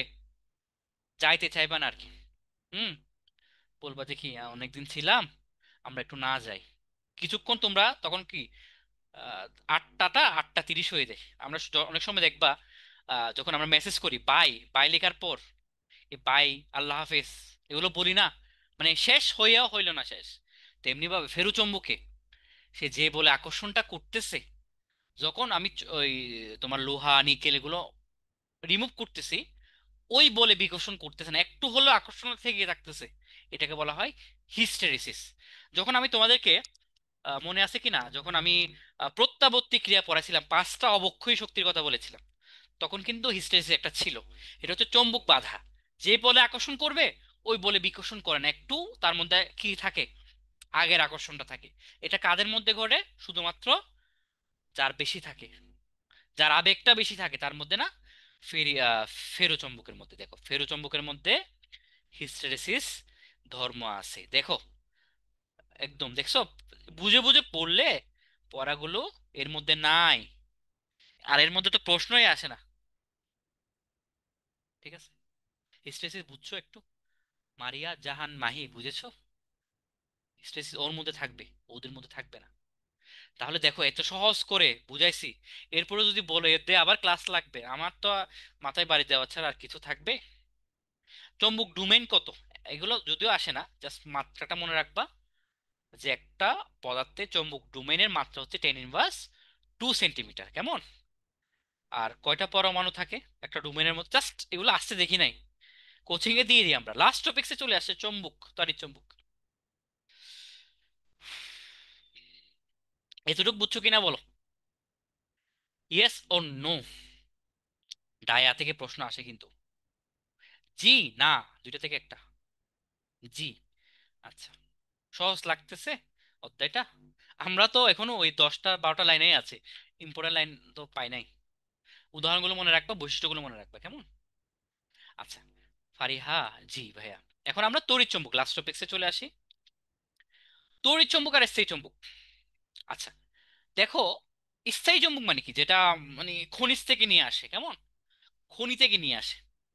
এখন খনি থেকে এত চুম্বক পাওয়া সম্ভব না, সেজন্য বিজ্ঞানী চিন্তা করলো আমি কিছু কৃত্রিম ভাবে চুম্বক তৈরি করি, বিদ্যুৎকে সাহায্য বিদ্যুৎকে কাজে লাগিয়ে, যেহেতু বিদ্যুতের চুম্বক ধর্মটা আছে। তো বিজ্ঞানীরা কি করছে, স্থায়ী চুম্বকটা মনে করো পাওয়াটা তো কঠিন, তোমার মাটি ঘুরতে হবে, এর পরিবর্তে তড়িৎ চুম্বকটা নিয়ে আসছে। তো তড়িৎ চুম্বক একটা কি চুম্বক? কৃত্রিম চুম্বক। এবং তড়িৎ চুম্বকের তুমি যে কোনো আকার দিতে পারবা, সেটা হচ্ছে নিয়মিত আকার। তাহলে কৃত্রিম এটা হচ্ছে স্থায়ী বা তড়িৎ চুম্বকটা হচ্ছে কৃত্রিম বা আর্টিফিশিয়াল, বিজ্ঞানীরা তৈরি করছে। জিনিসটা কি একটু বুঝি, না বুঝলে পড়া কঠিন। যেমন দেখো, ডায়া ফেরু পেরি জিনিসটা কিন্তু আমি মুখস্থ করে দিতে পারতাম, কিন্তু গল্প দিয়ে বুঝেছি যাতে লাইনগুলো মাথার উপর দিয়ে না যায়, সেজন্য এই জিনিসটা একটু বুঝাই। সো বিদ্যুৎ থাকলে তার পাশে কি থাকবে? চুম্বক থাকবে, এটা তো জানো। বিদ্যুৎ থাকলে তার পাশে কি থাকবে? চুম্বক থাকবে। সো একটা তারকে আমি কি করবো এখন? পেঁচাবো। আসি, বিদ্যুৎ থাকলে চুম্বক থাকবে, সো এটাকে পেঁচালে আরো বেশি চুম্বক পাবো। এই যে পেঁচাইছে একটা তারকে, ওই তারের আশেপাশে আরো বেশি চুম্বক, মানে এখানে যতটুকু চুম্বক ছিল এখানে তার চেয়ে বেশি পাবো না পেঁচানোর ফলে। সো এটাকে বলা হয় সোলিনয়েডাল। সোলিনয়েডাল, এক কথায় হচ্ছে একটা তারকে পেঁচানোকে বলে সোলিনয়েডাল, বিদ্যুৎ বাহিতা। এখন এখানে তুমি কাঁচা কাঁচা বাদাম গানটা শুনছো না? কাঁচা লোহা নিয়ে আসছো, তখন ওইটার পাওয়ার আরো বেড়ে যাবে। সো এর চেয়ে আরো বেশি। জিনিসটা বুঝাতে পারতেছি না, দেখো, একটা তারে বিদ্যুৎ দিলে চুম্বক পাবা, এটা তো ওয়েরস্টেড বলেছে। তো এটাকে যদি আরো কি করি, পেঁচাই, তাহলে আরো বেশি পাবা। পেঁচাইছি পেঁচাইছি, তার মধ্যে আমি কি দিয়ে দিয়েছি? কাঁচা লোহা দিয়ে দিয়েছি, আরো বেশি পাবো। এটাকে বলা হয় তড়িৎ চৌম্বক। তড়িৎ চৌম্বকটা বুঝেছো? এখানে কিন্তু কোনো চৌম্বক আনি নাই, কিন্তু আমি কিন্তু কোনো চৌম্বকই আনি নাই, বিদ্যুৎ ব্যবহার করছে, অটোমেটিকলি একটা চুম্বক পেয়ে গেছে, এটাকে তড়িৎ চুম্বক বলা হচ্ছে। তড়িৎ চুম্বক কাকে বলে? বিদ্যুৎ ব্যবহার করে কৃত্রিম ভাবে চুম্বক পাওয়াটাকে বলে তড়িৎ চুম্বক। এটা একটা প্রাকৃতিক না, এটা একটা কৃত্রিম চুম্বক। ক্লিয়ার? আচ্ছা, তাহলে এই যে এই চুম্বকটা পাচ্ছে, এটা একটা কৃত্রিম চুম্বক। কি ব্যবহার করা হচ্ছে? পারমেলয় দিয়ে। কাঁচা লোহা হচ্ছে যেটার সাথে, অর্থাৎ লোহার সাথে যদি সিলিকন, এই অ্যাস্টেলয়টাকে কাঁচা লোহা বলা হচ্ছে। অর্থাৎ একদম, যে আমরা যে লোহাগুলো পাচ্ছি এগুলো হচ্ছে স্টিল, মানে অনেক কিছু মিক্স থাকে, বা অনেক অপদ্রব্য মিশ্রিত থাকে, কিন্তু কাঁচা লোহাটা হচ্ছে ওয়ান কাইন্ড অফ পিওর টাইপের আর কি, অনেকটা সামান্য কিছু সিলিকন যুক্ত করা থাকে, ওটাকে কাঁচা লোহা বলা হয়। যেমন তোমাদের 24 ক্যারেটের স্বর্ণ, এটা হচ্ছে কাঁচা স্বর্ণ, একদম পিওর স্বর্ণটা। ঠিক আছে? ঠিক আছে, বুঝাতে পেরেছি? এখন আসি, এই যে এই যে এখানে আর্টিফিশিয়াল একটা চুম্বক বানাইছো, এটা কিভাবে করবা? তড়িৎ প্রবাহ যত বাড়াবে তত তুমি বেশি চুম্বক পাবা। ঠিক আছে? যত প্যাঁচ বাড়াবা তত বেশি চুম্বক পাবা, পেঁচালে বেশি। কারণটা কি? কারণটা পেঁচ থাকলে তোমার চুম্বক তো বেড়ে যায়। আরেকটা লাইন আছে ইউ আকৃতির করে, তোমাদের বইয়ে নাই। দেখো, এটা ইউ আকৃতির না, মানে এভাবে না রেখে, স্ট্রেট না রেখে যদি ইউ শেপ করে দিই, তাও আমি, এটা বইয়ে নাই, তোমরা লিখে রাখতে পারো যে ইউ আকৃতির করে। এটা কিন্তু দরকার, যে ইউ আকৃতির করেও কিন্তু আমি চৌম্বক ক্ষেত্রের মান বাড়াতে পারি। আর অ্যাডভান্টেজটা কি বলতো? দেখো, প্রাকৃতিক চৌম্বক তুমি কন্ট্রোল করতে পারবা না, এটা কিন্তু তুমি কন্ট্রোল করতে পারতেছো। তুমি বাড়াতে পারতেছো, কমাতে পারতেছো। হ্যাঁ, কিন্তু তুমি আহ প্রাকৃতিকটা পারবা না কিন্তু। ঠিক আছে, এটা মাথায় রাখবা। তাহলে এই ইউ আকৃতিটা লিখে রাখিও। এখন একটু তোমাদের তো, যেহেতু এক্সট্রা ক্লাস নিচ্ছে, এক্সট্রা কিছু না বললে তখন তো তোমরা মাইন্ড করবা। আচ্ছা, ইস্পাতের তৈরি হচ্ছে প্রথম চুম্বক। আর সর্বপ্রথম বললে কি হবে জানো? নিকেল। সর্বপ্রথম কথাটা থাকলে নিকেল, আর প্রথম থাকলে ইস্পাত। আর মনে রাখবা, লোহার সাথে নিকেল বা সংকর ধাতু তৈরি, ইস্পাত তৈরি করা হয়, দুইটাই জিনিসটা ঘুরে ফিরে সেম, দুইটাই কিন্তু সেম। কিন্তু তোমাদের একটু চালাকি মনে রাখবা, বইয়ে তো আর অত বেশি, টিচাররা অত বেশি ডিপ প্রশ্ন করবে না। সো বইয়ের যে লাইনটা সেই লাইনটাই তুলে দিবে। সো প্রথম হলে স্থায়ী আহ, ইস্পাত, আর সর্বপ্রথম বললে নিকেল, এই দুইটা কথা মাথায় রাখবা। আর এগুলোই, এই দুইটা লাইন একটু মাথায় রাখিও কেমন। প্রথম বললে কি, সর্বপ্রথম বললে কি, আর শক্তিশালী চুম্বক। হুম, শক্তিশালী চুম্বক কোনটা? এটা, এই তিনটা লাইন, যদিও আমাদের বই দাগানো লাইন নাই কিন্তু। নিও, ডিমিয়াম, বোরো। তাহলে তিনটা লাইন কি? প্রথম বললে এটা, সর্বপ্রথম বললে এটা, আর হচ্ছে শক্তিশালী, প্রথম শক্তিশালী বললে এই লাইনটা আসবে। তিনটা লাইন এমসিকিউর জন্য ইম্পর্টেন্ট। আর বৈশিষ্ট্যগুলো হচ্ছে স্থায়ী চুম্বকের বৈশিষ্ট্যগুলো মনে রাখবা, সবকিছু বেশি বেশি। সো লাইনগুলো মুখস্থ করার কিছু নাই, মনে রাখবা সব বেশি বেশি। আর যদিও আসবে না প্রশ্ন, তোমাদের এখান থেকে প্রশ্ন আসবে কি, তড়িৎ চুম্বকে কি ব্যবহার করা হয়, একটাই ইম্পর্টেন্ট কোয়েশ্চেন, বাকিগুলো এমনি, মানে আমাদের কোচিং এর জন্য। আর স্থায়ী চুম্বকের কি দিয়ে তৈরি, সর্বপ্রথম স্থায়ী চুম্বক কি দিয়ে তৈরি, আর কোনটা শক্তিশালী, তিনটা কোয়েশ্চেন। আমি কোয়েশ্চেন গুলো মার্ক করে দিচ্ছি, 1 নম্বর কোয়েশ্চেন, 2 নম্বর কোয়েশ্চেন, আর হচ্ছে কি 3 নম্বর কোয়েশ্চেন গেল। আর এই চারটা মোটামুটি ইম্পর্টেন্ট। দেখো, পারমেলয়, মনে রাখবা পারমেলয় মানে কি, ফেনী পার হয়েছে, ফেনী নদী। আমার বাসা চট্টগ্রাম না, চট্টগ্রাম যেতে গেলে আমাকে ফেনী পার হয়ে যেতে হয় জানো। তাহলে ফেনী, তাহলে ফে দিয়ে হচ্ছে ফেরাম, আর নি দিয়ে হচ্ছে নিকেল। ফেনী পার হয়ে চট্টগ্রাম যাব, তাহলে ফেনী পার। ঠিক আছে? সিরামিক, সিরামিকে কে থাকবে? বোরিয়াম অক্সাইড, আয়রন অক্সাইড। ঠিক আছে? কাঁচা লোহাতে আমরা পড়ে আসছি সিলিকন। তোমাদেরকে চারটা মুখস্থ করে দিচ্ছি কেমন। তারপর বিকালয়, বিকালয় তো সহজ, কিভাবে মনে রাখবা? বি দিয়ে ভ্যানাডিয়াম, কা দিয়ে কোবাল, ল দিয়ে লোহা। এর চেয়ে সহজ কিছু আর আছে দুনিয়াতে? মাম মেটাল, মাম মেটাল, মনে রাখবা নিকেল, কপার, লোহা, ক্রোমিয়াম।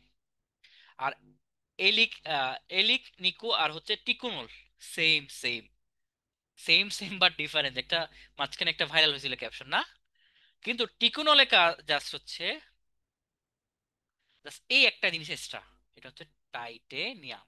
টিকুনলে টাইটেনিয়াম টেস্ট্রা। এই চারটা বুঝেছো? মুখস্থ তো আমি তো বলতে পারতাম মুখস্থ করো, কিন্তু একবার নিজে তোমাদেরকে পড়ে দেওয়া হচ্ছে কানে যাতে বাজে বাজে। ঠিক আছে? আর স্থায়ী চুম্বক তৈরিতে টিকুনল ব্যবহার করা হয়, তড়িৎচুম্বকে পারমেলয় ব্যবহার করা হয়, আর হচ্ছে মজ্জা, টেলিফোন, ডাইনামো, এগুলো হচ্ছে জাস্ট রিয়াক্ট বা রিডিং পড়া, আর কিছু না। ঠিক আছে, উপাদানগুলো তো পারবা। তো এই জিনিসটা একবার, তোমাকে আমি এই অধ্যায় মুখস্থ করতে বলি নাই, জাস্ট এই পার্টটা একটু হালকা শুধু বুঝে বুঝে মুখস্থ করা যায়, পড়া শেষ তোমাদের। আর হিস্ট্রেসিস তো বুঝাইছি, চুম্বক বাধা, ট্রান্সফরমারে কি ব্যবহার করা হচ্ছে। আর তোমার এই এই কোশ্চেন গুলো আসে যে তোমার অস্থায়ী চুম্বক যেটা, তড়িৎ চুম্বক যেটা, সেটা সব জায়গায় ব্যবহার করা হয় মোটামুটি। ঠিক আছে, ভারী জিনিস উঠানোর ক্ষেত্রে মোটরে, ট্রান্সফরমারে ব্যবহার করা হচ্ছে। কারণটা কি জানো, প্রাকৃতিক চুম্বক যেটা স্থায়ী চুম্বক অত বেশি ভালো না আর কি, অস্থায়ী চুম্বক কিন্তু ভালো, কারণ তুমি কন্ট্রোল করতে পারতেছো কেমন। এগুলোই, অতটা বুঝছো কিনা বলো। আর ট্রান্সফরমারে কি ব্যবহার করা হচ্ছে, ট্রান্সফরমারে নরম লোহা বা কাঁচা লোহা ট্রান্সফরমারের কোর মধ্যে ব্যবহার করা হয়। শেষ স্যার অধ্যায়টা। স্যার অধ্যায়টাতে কঠিন কঠিন বলছো, আমার তো কঠিন লাগে নাই পড়ানোর সময়। তোমার কি পড়তে কঠিন মনে হয়ে যাচ্ছে? আমার কথা জাস্ট মন দিয়ে শোনো, গল্পের মতো হয়ে যাচ্ছে। আচ্ছা, আমরা কি নেক্সটে যাব নাকি আরো কিছু বুঝাবো? এগুলাই, এর বাইরে আর কিছু আসবে না তোমাদের, পেপার ফাইনাল, সাবজেক্ট ফাইনাল, যা বলো না। এই, তোমরা জি না কিছু না বুঝলে তো আমি কাদের নিয়ে ক্লাস করাচ্ছি? 1 ঘন্টা 20 মিনিট আমি কাদের সাথে ছিলাম?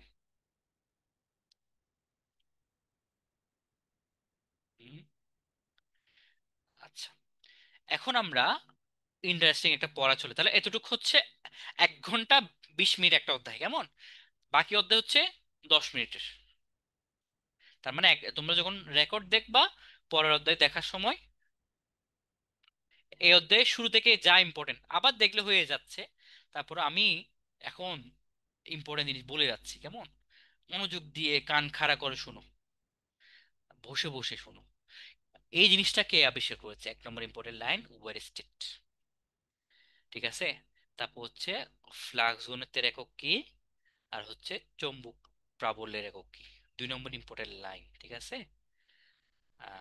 এককগুলো আমি বলেছি। 3 নম্বর ইম্পর্টেন্ট লাইন হচ্ছে এক টেস্লা সমান কত gauss, 10 10 to the power 4 gauss. চৌম্বক যে বায়োট সেভার সূত্রে কার উপর নির্ভর করতেছে, তোমরা আবার যখন যারা লেটে আসছো তারা আগে ক্লাস দেখলে মনে রাখবা, এখানে মিউ নটের মান কত। ঠিক আছে, তারপর হচ্ছে এখানে লম্বা তার হলে কি হবে, দেখো এই জিনিসটা, প্রথম সূত্রটা হচ্ছে সব ক্ষেত্রে, দ্বিতীয় সূত্র হচ্ছে লম্বা তার, তৃতীয় সূত্র হচ্ছে বৃত্তাকার তারের ক্ষেত্রে। তারপর হচ্ছে তোমাদের এম্পিয়ারের সূত্র কোন কাজে লাগে, এব্রোতে এব্রো বস্তুর ক্ষেত্রে লাগে। হ্যাঁ, লরেন্স বল কি, বিদ্যুৎ তড়িৎ বল আর চৌম্বক বলকে একসাথে লরেন্স বল বলে। হুম, এটা ইম্পর্টেন্ট লাইন না কিন্তু। তারপর হচ্ছে 1 নিউটন বা এক সরি 1 এম্পিয়ার কত, কত নিউটন বলকে বলবা, 2 × 10⁻⁷ নিউটনকে বলবা। ঠিক আছে, একই দিকে গেলে পজিটিভ, বিপরীত দিকে গেলে বিকর্ষণ করবে। হল ভোল্টেজের ক্ষেত্রে ইকুয়েশনটা মনে রাখতে বলছি, just V I and T Q. ঠিক আছে, তারপর হচ্ছে কি তারপর এখানে ভ্রামক টর্ক নিয়ে আলোচনা করছিলাম। হ্যাঁ, ভ্রামকের একক হচ্ছে কি, নিয়া, আর নিয়াপ হচ্ছে টর্ক। ঠিক আছে, নিয়াপ টর্ক, নিয়া হচ্ছে ভ্রামক। তারপর এখানে খুব ইম্পর্টেন্ট পড়া এগুলা, এই 2 3টা পেজ থেকে প্রশ্ন আসে কিন্তু স্যার। হ্যাঁ, চৌম্বক ভূচম্বকত্বের উপাদান কি, ঢাকার বিনতি কোণ কত, 31 ডিগ্রি বিচ্যুতি কোণ কত। হ্যাঁ, এগুলো মনে রাখবা। আর এখান থেকে এককগুলো এককগুলো পারবা, কঠিন কিছু না, মাথা গুলানোর কিছু দরকার নাই, এগুলো ইজি একদম। আর এখানে আমি টায়া চৌম্বক নিয়ে খুব উম, ভালো করে উদাহরণ দিয়ে বুঝিয়েছি। হ্যাঁ, এগুলো কার কি থাকে এগুলো রেকর্ডটা আবার দেখিও, কেমন? আর যে জিনিসটা বলবো বুঝবা না সেই জিনিসটা একটু গ্রুপে বলে দিও। তাহলে তো একটু ক্লিয়ার, নতুন হতে যাচ্ছি। তাহলে আমরা 21 থেকে, অর্থাৎ 21 থেকে নতুন হতে যাই। তার আগে তোমাদেরকে একটু যদি পরীক্ষা না করি তাহলে কি হয়, তাহলে কি হয়? আচ্ছা, just A B C D বলবা, ঠিক আছে? কত নম্বর? 4 নম্বরটা বলো, অনেকবার আসছে দেখছি, 4 নম্বরটা বলো। ABCD কোনটা হবে?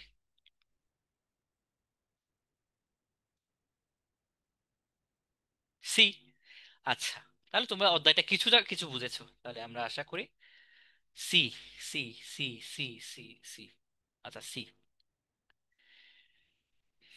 পরের অধ্যায়টা আমি আহ, টানতেছি। দেখো, ওই অধ্যায়টা যতটুকু বড় ছিল, ফিজিক্স সেকেন্ড পার্টে সবচেয়ে বড় অধ্যায় বললে চতুর্থ অধ্যায়, এই অধ্যায়টা সবচেয়ে ছোট। তাহলে আমি 10টা লাইন বলবো, 10টা লাইন একটু মনে রাখবা, কিন্তু বুঝিয়ে তো পড়াতে হবে একটু। দেখো, তড়িৎ চৌম্বকীয় আবেশ, এটা কে আবিষ্কার করেছে? ফ্যারাডে। ওই অধ্যায়টা ওয়েরস্টেড, এই অধ্যায়টা ফ্যারাডে। এখানে তুমি বিদ্যুৎ পাচ্ছ, তাহলে কি হবে? জেনারেটর এবং ট্রান্সফরমার উদাহরণ হবে, ঠিক আছে? মাথায় রাখবা।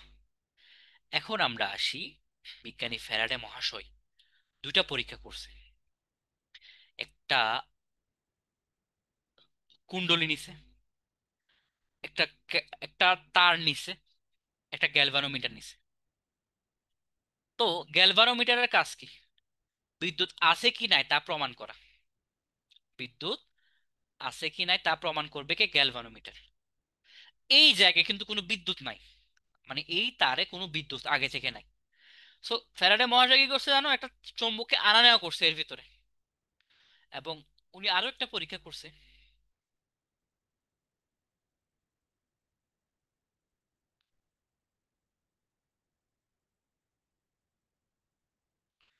এটাতে বিদ্যুৎ নাই, সরি আছে, এটাতে বিদ্যুৎ নাই। এটাতে বিদ্যুৎ নাই। সো ম্যাজিকটা কি দেখো, এখানে যখন চৌম্বক আনা নেওয়া করছে বা তড়িৎ প্রবাহ কম বাড়াইছে, এখানে গ্যালভানোমিটারের বিক্ষেপ দেখা গেছে। আর ম্যাজিকটা কি? বিদ্যুৎ নাই যেখানে, সেখানে চলে আসে বিদ্যুৎ। সো এটাকে বলা হয় তড়িৎ চৌম্বকীয় আবেশ। যে বিদ্যুৎ নাই, ম্যাজিকের মতো বিদ্যুৎ চলে আসে, বিদ্যুৎ পাচ্ছি। তো এটাকে বলা হয় তড়িৎ চৌম্বকীয় আবেশ। এটাকে আবিষ্কার করেছে ফ্যারাডে।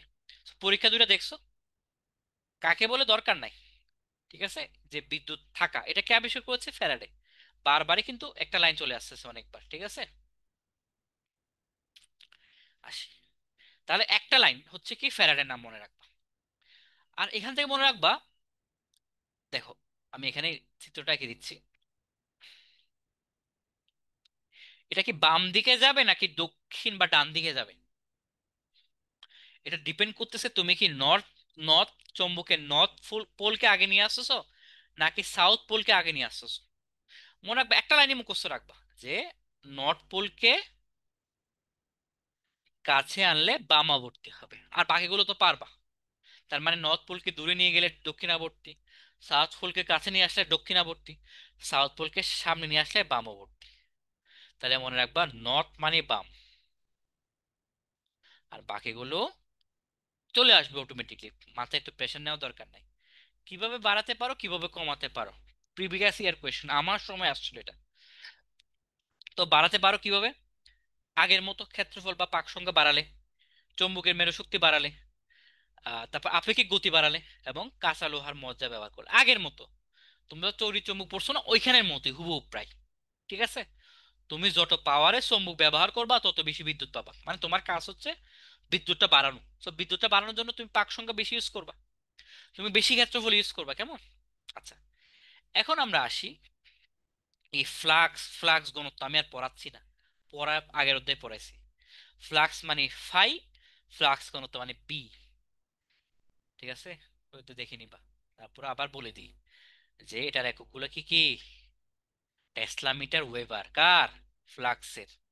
আর ফ্লাক্স ঘনত্ব যেটা বি, সেটার একক আমরা পারি অলরেডি, আমরা 4টা একক পারি, এখানে 2টা একক, ঠিক আছে? গেল, তার মানে এখনো একটা লাইনে আছি। সে একটা লাইন হচ্ছে কি, আমার ফ্যারাডে, ঠিক আছে? এখন আমরা মজার পড়ায় চলে যাই।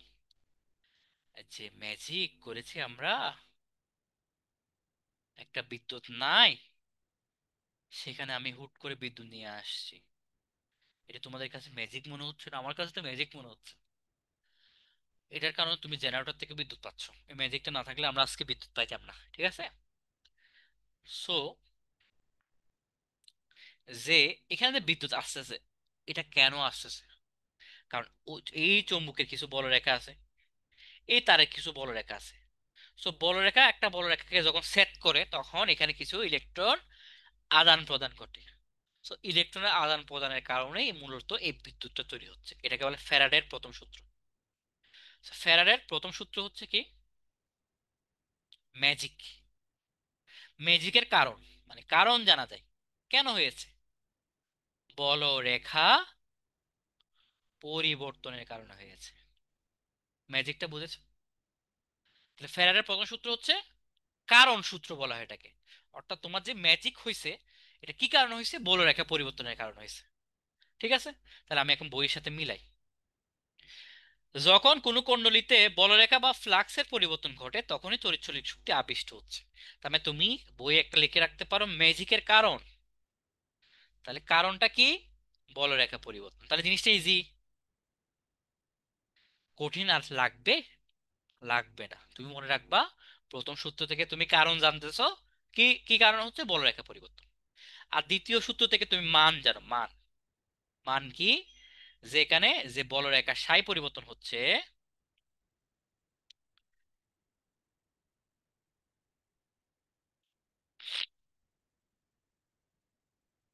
এই যে শক্তির মান বলরেখা পরিবর্তনের হারের সমানুপাতিক। মানে ওই ফ্যারাডে মহাশয় প্রথমে বলছে কি, পরিবর্তন হলে তখন ই তৈরি হবে। আর দ্বিতীয় সূত্র বলছে কি, ই সমান পরিবর্তন বাই সময়। তো প্রথম সূত্র থেকে তুমি জানতে পারতেছো কারণ, আর দ্বিতীয় সূত্র থেকে জানতে পারতেছো মান। মানটা পাচ্ছো, এটাকে নিউম্যানের সূত্র বলা হয় গাণিতিকটাকে। কেমন প্রশ্ন, আমাকে ইয়েস অর নোতে উত্তর দিবা কেমন। তোমরা কি এই দুইটা সূত্র বুঝছো? প্রথম সূত্র থেকে কারণ, দ্বিতীয় সূত্র থেকে মান জানতে পারি। Yes, very good. ইজি না, একদম পানির মতো সহজ না? তোমাদের একটা লাইনে মুখস্থ এখনো, সেটা হচ্ছে ফ্যারাডের নামটা। আচ্ছা। আচ্ছা, এই কত যে উদাহরণ দিতে হয়। অফলাইন ক্লাস হলে তো আরো সুন্দর সুন্দর উদাহরণ দেওয়া যেত। অনলাইনে তো সব কি হয়ে যাবে, প্রকাশিত হয়ে যায় সবার কাছে। লেন্সের সূত্র। এখন লেন্সের সূত্রটা কি, কঠিন কঠিন মনে হতে পারে। এখন বাংলায় একটা প্রবাদ আছে না, দুধ কলা দিয়ে কালসাপ পোষা, এটা শুনছো?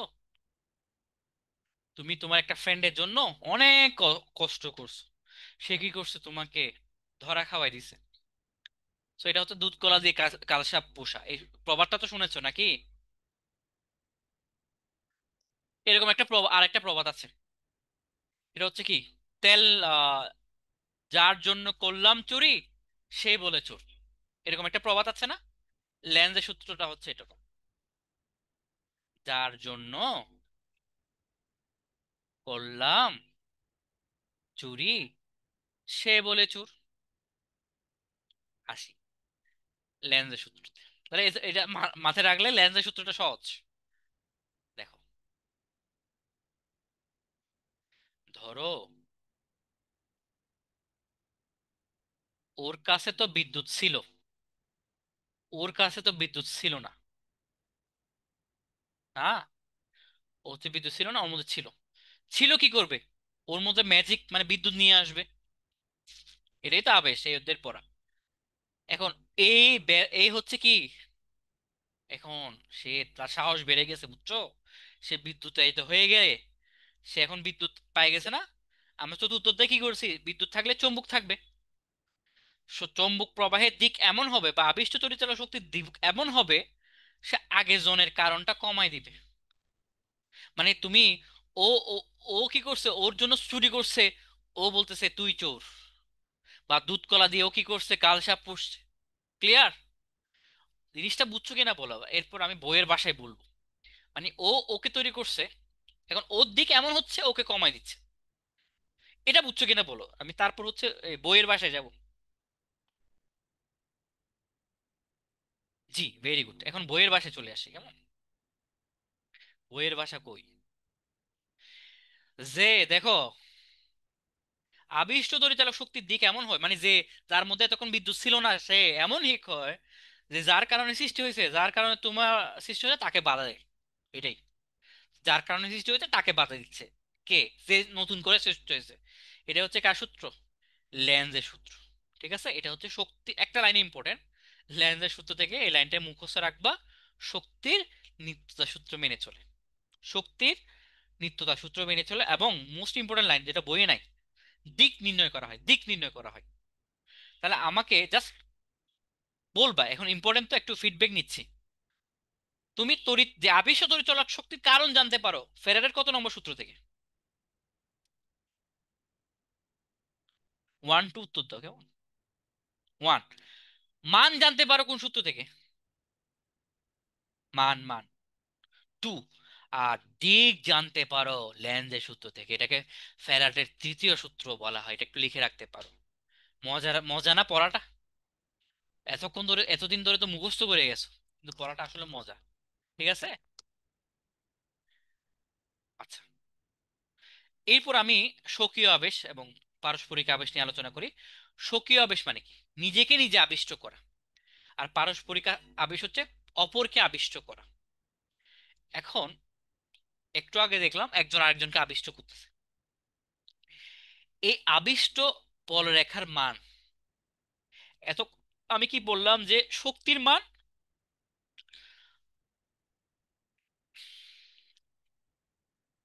বলরেখা পরিবর্তনের সমানুপাতিক। এখন আমি বলবো বলরেখাটা, বলরেখার মান তড়িৎ প্রবাহের সমানুপাতিক। তুমি যত বেশি তড়িৎ প্রবাহ দিবা, জিনিসটা আরেকটু বুঝাই, এই বলরেখা পরিবর্তনেই তো এর মধ্যে ম্যাজিকটা চলে আসতেছে। সো এর মধ্যে যত বেশি তড়িৎ দিবা, তত বেশি বলরেখা পাচ্ছ। এটাই হচ্ছে স্বকীয় আবেশ এবং পারস্পরিক আবেশ গুণাঙ্কের বেসিক কনসেপ্ট। আর এটা এটা এই জিনিসটা তোলার জন্য আমি একটা ধ্রুবক আনি। স্বকীয় আবেশের ক্ষেত্রে এল আনি, পারস্পরিক আবেশের ক্ষেত্রে এম আনি। ঠিক আছে। তাহলে এই জিনিসটা একটু মাথায় রাখো। তাহলে বলো তো, ই ইজ ইকুয়াল টু যদি ডি ফাই বাই ডিটি হয়, তাহলে ই ইজ ইকুয়াল টু এই ফাই এর জায়গায় এল আই লেখা যায়, তাহলে L D I by D T লেখা যাচ্ছে না? জিনিসটা আবার একটু বুঝাই, তাহলে ক্লিয়ার হয়ে যাবে। তাহলে ফ্যারাডের দ্বিতীয় সূত্র থেকে আমি পাইছি এটা, একটু বুঝো। আর এখন স্বকীয় আবেশ থেকে বললাম এটা। তাহলে এই মানটা যদি বসায় দিই, ইজ ইকুয়াল টু ফাইনালি কি পাই? L D I DT. এটাকে বলে স্বকীয় আবেশ গুণাঙ্ক, আর এম হচ্ছে পারস্পরিক আবেশ গুণাঙ্ক। তো এতটুকু বোঝার একমাত্র উদ্দেশ্য এটার একক জানা। এল বা এম এর একক হচ্ছে আমাদের এই অধ্যায়ের সেকেন্ড ইম্পর্টেন্ট লাইন। তা এম বা এল এর একক কি? হেনরি। হেনরি হচ্ছে নতুন একক, কেমন? আর আমরা তো এখান থেকে বের করতে পারি, এখান থেকে বের করলে আসবে ওয়েবার পার এম্পিয়ার, আর এখান থেকে বের করলে আসবে ভোল্ট সেকেন্ড পার এম্পিয়ার। বুঝাতে পেরেছি না পারিনি? বলো। দরকার কি? স্বকীয় আবেশ গুণাঙ্কের একক, পারস্পরিক আবেশ গুণাঙ্কের একক, দ্বিতীয় ইম্পর্টেন্ট লাইনে অধ্যায়ের দুইটা লাইন মুখস্থ রাখতে হবে, ইয়েস অর নো। তাহলে আমাদের বইয়ে কোন কোন কোন জায়গায় আছে? হেনরি আছে। আমি কিন্তু আরো দুইটা একক তোমাদেরকে লিখে দিছি, ওয়েবার পার এম্পিয়ার অথবা ভোল্ট সেকেন্ড পার এম্পিয়ার। দুইটা একক পাশাপাশি বইয়ে তিনটা একক কি পারবে? স্বকীয় আবেশ গুণাঙ্ক, পারস্পরিক আবেশ গুণাঙ্কের জাস্ট এই যে তিনটা একক মাথায় রাখলে হবে। পারবে কি পারবে না? আমি কাদের ক্লাস করাচ্ছি, এই আমি কাদের। না পারলে বলো না ভাইয়া, আবার বুঝাই দিব আমি। জি, বলো। আচ্ছা, শেষের দিকে চলে আসছি স্যার। ট্রান্সফরমার এর কিন্তু ছোট। ট্রান্সফরমারের কাজ কি? দেখো ট্রান্সফরমার কি করে বাসায়, দেখো আমাদের, ধরো একদম উপরে, উপরে একদম মানে উপরে বলতে এই যে একদম পিলার গুলোর উপরে, হুম, যে তারগুলো থাকে এগুলো কত ভোল্ট জানো? প্রায় 11,000 ভোল্ট। আর তোমার বাড়িতে যে টিভি, ফ্রিজ, না এগুলো হচ্ছে 220 ভোল্টে চলে। এখন তোমার এই ভোল্টেজ যদি বাসায় বিদ্যুৎ বিদ্যুৎ দাও, এটা ফুটে যাবে 1 সেকেন্ডে। সেজন্য কি করতে হয়? এই ভোল্টেজটাকে কমাইতে হয়, বাড়াতে হয় কোনো ক্ষেত্রে। এটাকে বলে ট্রান্সফরমার। ট্রান্সফরমার কি করবে? ভোল্টেজ বাড়াবে কমাবে। সো মনে রাখবা, এই ট্রান্সফরমার দুই ধরনের, step up, step down. Step up কি হবে? ভোল্টেজ বাড়াবে। আর স্টেপ ডাউন ভোল্টেজ কমাবে, তবে ভোল্টেজ বাড়ানো বা কমানোর সাথে শক্তির কোনো সম্পর্ক নাই। শক্তি কিন্তু একই থাকবে বা ক্ষমতা একই থাকবে। তো P is equal to V I, এটা তো জানো, বিদ্যুতের অধ্যায় পড়ছো। সো ভি বাড়লে আই কমবে, যেহেতু ব্যালেন্স রাখতে হবে না। আর ভি কমলে আই বাড়বে। সো মনে রাখবা, স্টেপ আপ ভোল্টেজ বাড়াবে, প্রবাহ কমাবে। স্টেপ ডাউন ভোল্টেজ কমাবে, প্রবাহ বাড়াবে। স্টেপ আপ যে সবসময় বাড়ায় এমন না, ঠিক আছে? তাহলে স্টেপ আপ অল্প বিভবকে অধিক বিভব করতেছে, কিন্তু অধিক প্রবাহকে অল্প প্রবাহ, অর্থাৎ ভোল্টেজ বাড়াচ্ছে কিন্তু প্রবাহ কমাচ্ছে।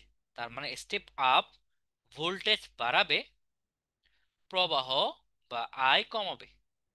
সেম হচ্ছে স্টেপ ডাউনের ক্ষেত্রে, উল্টা, ভোল্টেজ কমাবে আর প্রবাহ বাড়াবে। আর ট্রান্সফরমারের আদর্শ ট্রান্সফরমারের ক্ষরণ কত? জিরো, অর্থাৎ পাওয়ার সেম থাকবে, শক্তির ক্ষরণ হবে না, যতটুক পি ততটুক পি বের হবে। বুঝাতে পেরেছি? এখান থেকে পারবো? এই কোশ্চেনটা একটু মাথায় রাখতে পার, যদিও আসবে না।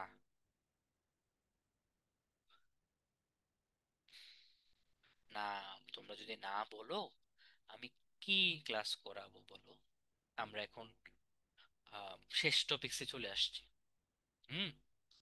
শেষ টপিক হচ্ছে আমার ডিসি কারেন্ট, এই জিনিসগুলো পারবা আশা করি। আসে না প্রশ্ন এখান থেকে? ট্রান্সফরমার একটা ম্যাথ দেখতে পাচ্ছে, যদিও আসার কথা না, এই ইকুয়েশন দিয়ে করে ফেলবা, ঠিক আছে? একটা ইকুয়েশন আছে না, গৌণ কুণ্ডলী। গৌণ কুণ্ডলী মানে কি?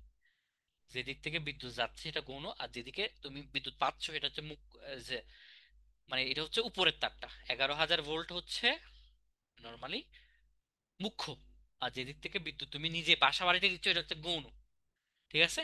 তো এই ইকুয়েশন দিয়ে তোমরা অঙ্কটা করে ফেলতে পারো, তবে ম্যাথটা আসার সম্ভাবনা কম, এখান থেকে ম্যাথ আসে না আর কি। ঠিক আছে? যে মুখ্য কুণ্ডলীর পাক সংখ্যা 50 দেওয়া আছে, ভোল্টেজ দেওয়া আছে 200, গৌণ কুণ্ডলীর পাক সংখ্যা 100 দেওয়া আছে, তাহলে মনে রাখবা পাক যত বেশি ভোল্টেজ তত বেশি।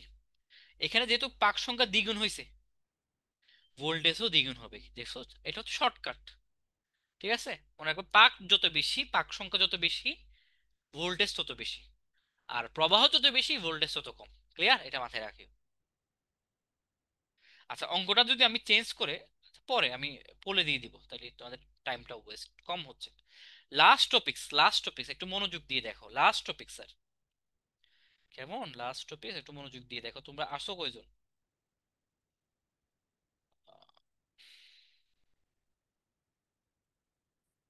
আচ্ছা, যতজন থাকো, লাস্ট টপিক্সে চলে আসি। এসি মানে কি? এসি দিক পরিবর্তন, এটাকে বলে এসি। আর ডিসি হচ্ছে যেটা একদিকে যাবে। আমাদের কারেন্ট গুলো এসি হয়, মানে দিক পরিবর্তন করে করে যায়, ঠিক আছে? তো এসিতে দেখবা এক এক সময় এক একটা মান থাকে, একটা গড় মান নিতে হবে, গড়। এটা হচ্ছে মনে করো এখানে জিরো, কথার কথা এখানে +2, এখানে জিরো, এখানে -2। এবার আমরা একটা গড় মান নিব, গড়। আচ্ছা, জিরো +2, 0 - 2 এর গড় কত? কুইক বলো তো। 0 + 2 - 2, 0 এর গড় কত? 0। তাহলে একটা এসিতে পূর্ণ চক্রে গড় মান 0। পূর্ণ চক্রে আমি লিখে দিব একটু পর, 0। তাহলে আমি কি গড় মান নিতে পারবো না? হ্যাঁ নিতে পারবা, তবে সেটা হচ্ছে অনলি ফর অর্ধচক্র। তাহলে আমরা যে গড় মানটা হিসাব করব, এটা কার জন্য?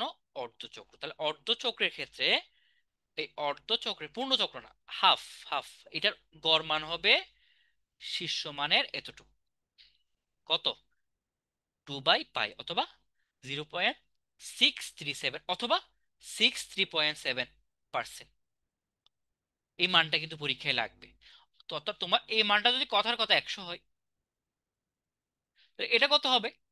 63.7। বুঝেছো না বুঝোনি? তাহলে এসিতে অর্ধচক্রের গড় মান কত? এত। পূর্ণ চক্রের গড় মান কত? শূন্য।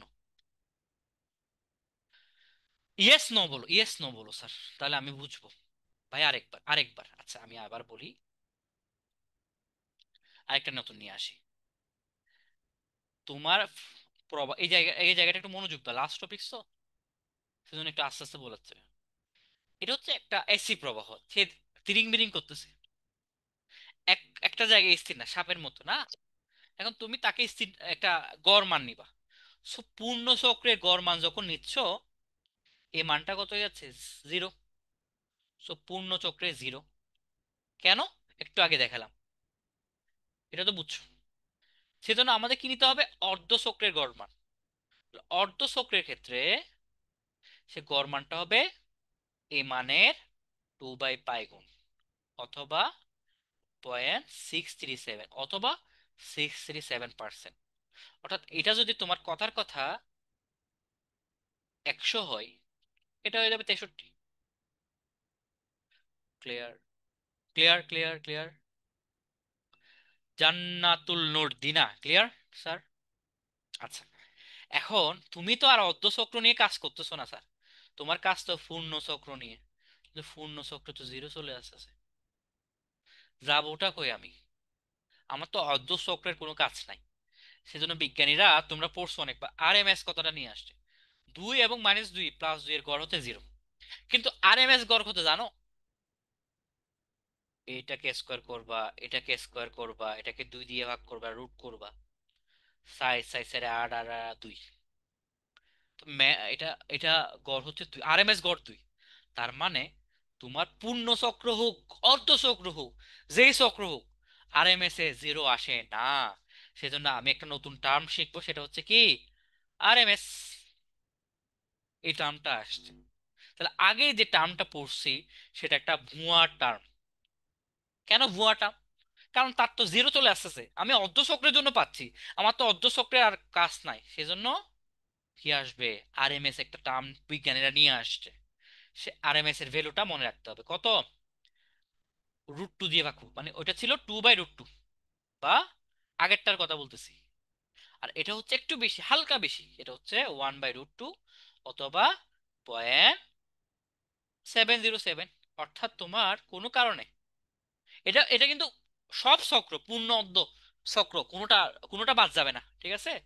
তাহলে এটা যদি কথার কথা 100 হয়, এটা হবে কত? 70.7। তাহলে আমি আমি আরেকটু বলি, তাহলে জিনিসটা একটু ক্লিয়ার হবে। সো এটা হচ্ছে, এটা হচ্ছে 100, তাহলে এটা হবে 70.7 কার ক্ষেত্রে? R M S. এটা হচ্ছে কত? 63.7, এটা কার ক্ষেত্রে? অর্ধ চক্রের ক্ষেত্রে। আর জিরো কার ক্ষেত্রে? পূর্ণ চক্রের ক্ষেত্রে। এতটুকু ক্লিয়ার? তাহলে শীর্ষ মান যদি 100 হয়, আমার আর এম এস হচ্ছে 70.7, আমার অর্ধ চক্রের গড় মান হচ্ছে 63.7, আমার পূর্ণ চক্রের গড় মান হচ্ছে জিরো। কার ক্ষেত্রে? সবগুলো এসির ক্ষেত্রে। বুঝাতে পেরেছি? আর এটা কোন চক্র? এটা পূর্ণ অর্ধ দুইটাই, নাকি আরেকবার বুঝাবো? জি। তাহলে তোমাদের কোনটা, কোনটাকে নিবা? আরএমএস টাকে নিব আমরা, সেজন্য আমাদের গড় মান বললে বা আপাত মান বললে আরএমএস টাকে বোঝাচ্ছে। এগুলো কার ক্ষেত্রে? এসির ক্ষেত্রে। কিন্তু আমি তোমাদের পুলে পুলে আজকে দিয়ে দিব হচ্ছে ডিসি এর ক্ষেত্রে। মনে রাখবা, ডিসি এর ক্ষেত্রে কিন্তু, এটা মনে রাখবে, এটা অনেকে ভুল করে, ডিসি কিন্তু এরকম সোজা যাবে, তার আঁকা বাঁকা হয় না। তো ডিসি এর ক্ষেত্রে, ডাইরেক্ট কারেন্টের ক্ষেত্রে, যাই আরএমএস, তাই শীর্ষ মান, তাই গড় মান অর্ধচক্রের, তাই পূর্ণ চক্রের গড় মান। তাহলে এখানে সবকিছু কিন্তু 100%। ডিসি এর ক্ষেত্রে, তো ডিসি এর ক্ষেত্রে এটা 100 যদি শীর্ষ মান হয়, এটাই আরএমএস, এটাই পূর্ণ চক্রের গড় মান, এটাই এটা তো কোনো চক্র নাই। ক্লিয়ার? তো এই টার্মটা বুঝছো? ক্লিয়ার? আচ্ছা clear. Last MCQ, last topic, last MCQ, আকৃতি গুণাঙ্ক। আচ্ছা, 70.7 কে যদি 63.7 দিয়ে ভাগ করি, তাহলে আমি 1 এর চেয়ে 1.11 পাচ্ছি। এটাকে বলে আকৃতি গুণাঙ্ক। আকৃতি গুণাঙ্ক। আকৃতি গুণাঙ্ক কি? আরএমএস ভ্যালু কে, এটা আরএমএস না, অর্ধচক্রের গড় মান দিয়ে যদি ভাগ করি তাহলে এটাকে বলা হয় আকৃতি গুণাঙ্ক। যেটা এসি এর ক্ষেত্রে কত? 1.11। ডিসি এর ক্ষেত্রে কত? বুদ্ধিমানরা উত্তর দিতে পারবে আশা করি। ডিসি এর ক্ষেত্রে কত? না, না, একটু বুদ্ধি খাটাও, একটু বুদ্ধি খাটাও। 1, 1, 1, কারণ ওর এটা যা এটাও 100, এটাও 100, তো 100-কে 100 দিয়ে ভাগ করলে 1। তো এটা কিন্তু আমি পুলে দিয়ে দিব আজকে। ফুলা ফাইন তো 1.1 লিখবে, আর তোমরা যারা ক্লাস করছো তারা 1 লিখবা ডিসি এর ক্ষেত্রে। তো পরীক্ষা আসবে এসি, কেমন কনফিউজ হয়ে যাবে না। পরীক্ষা কিন্তু এসি আসবে, ডিসি আসবে না, কিন্তু ডিসি এর ক্ষেত্রে এটা জেনে রাখো 1। কোন একটা জায়গায় ছিল নতুন অ্যাড করছে, আমি কিন্তু এগুলো আগে পড়াইতাম, কেমন কোন একটা জায়গায় ছিল যে ডিসি তে 1 হয়। এটা কোন একটা জায়গায় পাইছিলাম বুঝছো, কোথায় পাইছিলাম তো ভুলে গেছি। আচ্ছা, আচ্ছা, এটা 1.1 হচ্ছে এসি এর ক্ষেত্রে, এটা আমি বারবারই বলতেছি তোমাদের। অধ্যায় কিন্তু শেষ। কেমন লাগলো জানি না, কঠিন চ্যাপ্টার মধ্যে বলছো, আমি তো কঠিনের কিছু ফাইলাম না, সহজ।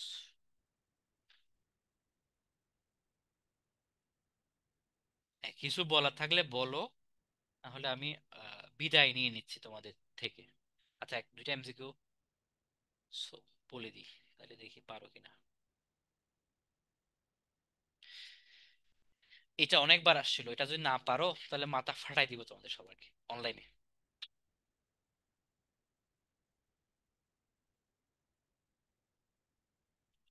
এটা কি হবে স্যার? তড়িৎ বর্তনী আবেশ তড়িৎ প্রবাহের দিক বলছে, দিক, দিক, দিক। কার সূত্র? ভেরি গুড, এক্সিলেন্ট, তার মানে বুঝছো দিক বের করতে হবে। দেখো, আমি আবার বলি, ফ্যারাডের প্রথম সূত্র হচ্ছে, প্রথম সূত্র বললে কারণ, দ্বিতীয় সূত্র হলো মান, আর যেটা লেন্জের সূত্র হচ্ছে দিক। ক্লিয়ার? একদম ইজি না? তোমরা যে কঠিন বুঝছো আছে ক্লাস করে কি তোমরা সহজ? আবার রিভিউ দেখবা, কেমন সরি আবার দেখবা। মোটামুটি 30 মিনিট অধ্যায়টা শেষ করলাম, আগের অধ্যায় 1 ঘন্টা 10 মিনিট বা 20 মিনিট। এই এই যে 2 ঘন্টা ক্লাস করলা, কঠিন লাগছিল কিছু? আচ্ছা, কোনো কিছু বুঝার আছে? আমি আমার সাথে শেষ করে ফেলছো না? এই দুটো অধ্যায় একটু পড়বা এখন, আজকে হচ্ছে দুটো অধ্যায় পড়ে ফেলো, তাহলে তোমাদের ফার্স্ট পেপার তো সহজ, দেখো ফার্স্ট পেপারে নাম্বার তোলা সহজ, সেকেন্ড পেপার একটু কঠিন লাগে অনেকের। এই কয়েকটা অধ্যায় যদি আজকে পড়ে ফেলতে পারো, ফার্স্ট পেপারের চাপটা কমবে, সরি সেকেন্ড পেপারের দিন চাপটা একটু কমবে আর কি। আর আশা করি তোমরা ভালোই পরীক্ষা দিচ্ছ, যত মার্কস পাও না কেন তোমরা পরীক্ষাগুলো অ্যাটেন্ড করবা আর সলভ করবা, ঠিক আছে? তাহলে আমি আমার ক্লাস শেষ করে দিচ্ছি। আহ হাসান ভাই, জ্যামিতিক আলোক বিজ্ঞানের শর্ট রিভিউ আমি দিয়ে দিয়েছিলাম, হ্যাঁ? ওটা হচ্ছে জাস্ট কমন কিছু কোয়েশ্চেন আছে, যেমন গতবার কোয়েশ্চেন আছে একদম সহজ, ওইখান থেকে হচ্ছে তত বেশি আমার রিভিউটা একবার পড়িও, ঠিক আছে? ওই শীটটা একবার পড়িও, আর কোন জায়গায় কি থাকে সেটা একটু পড়লে ভাইয়া অনুবীক্ষণ যন্ত্রের পার্টটা গুলাই যায়। আচ্ছা, আমি তোমরা যেগুলো ভুলে যাও সেগুলো তোমরা হচ্ছে কমেন্ট, ওই তোমাদের রাকিব ভাইয়া পরিচালক ভাই একটা পোস্ট করছে না, কোথায় সমস্যা আছে একটু দিয়ে দিও, তাহলে তোমাদের এই মাঝে মাঝে আমরা ওই মডেল টেস্টের ফাঁকে ফাঁকে এভাবে সলভ ক্লাস দিয়ে দিব, তাহলে তোমাদের জন্য সুবিধা হয়, আমার জন্য সুবিধা, ঠিক আছে? দেখো, আমরা তোমাদের জন্য কিন্তু সলভ ক্লাস দিচ্ছি যাতে তোমরা কাভার করতে পারো। তোমরা নিতে হবে, তোমাদের ওই জিনিসগুলো গ্রহণ করতে হবে, ঠিক আছে? আমরা তোমাদেরকে সর্বোচ্চ দিতে প্রস্তুত। তাহলে তোমাদেরকে বিদায় দিচ্ছি, আল্লাহ হাফেজ, সবাই ভালো থেকো, সুস্থ থেকো, নিরাপদে থেকো। আসসালামু আলাইকুম।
করে দিবেন নাকি? সরি, অফ করে দিবেন নাকি রেকর্ড? কতগুলো কল আসছে? আমি 500টা কল আসছে, সবগুলো দেখতেছি আসলে।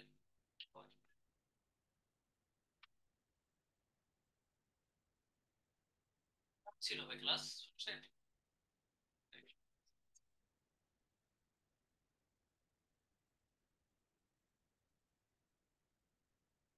ক্লাসটা কি দিবেন এলএমএসে?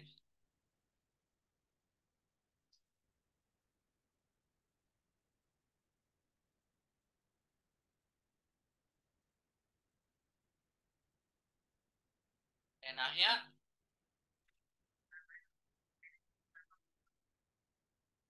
এটা নিছো? তিনটা বই নিছো না?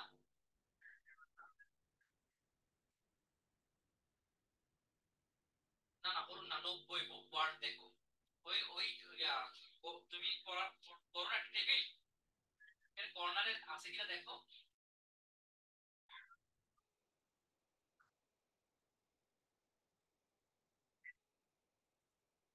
90 ওয়ার্ড আছে না? ওটা, ওটা ব্যাগ যে কোনো একটা নিলে হয়। আমার ওইখানে দেখো পরে অনেকগুলো ব্যাগ আছে, দেখছো? এনডিএফ এর ব্যাগ আছে, তারপর হচ্ছে কি আর ব্যাগ আছে। ইন্টার অপশন, হ্যাঁ হ্যাঁ। না না, নতুন ব্যাগ আছে দেখো, এনডিএফ এর একটা ব্যাগ আছে দেখো। ওটা না, ওটা দেখো কেমন।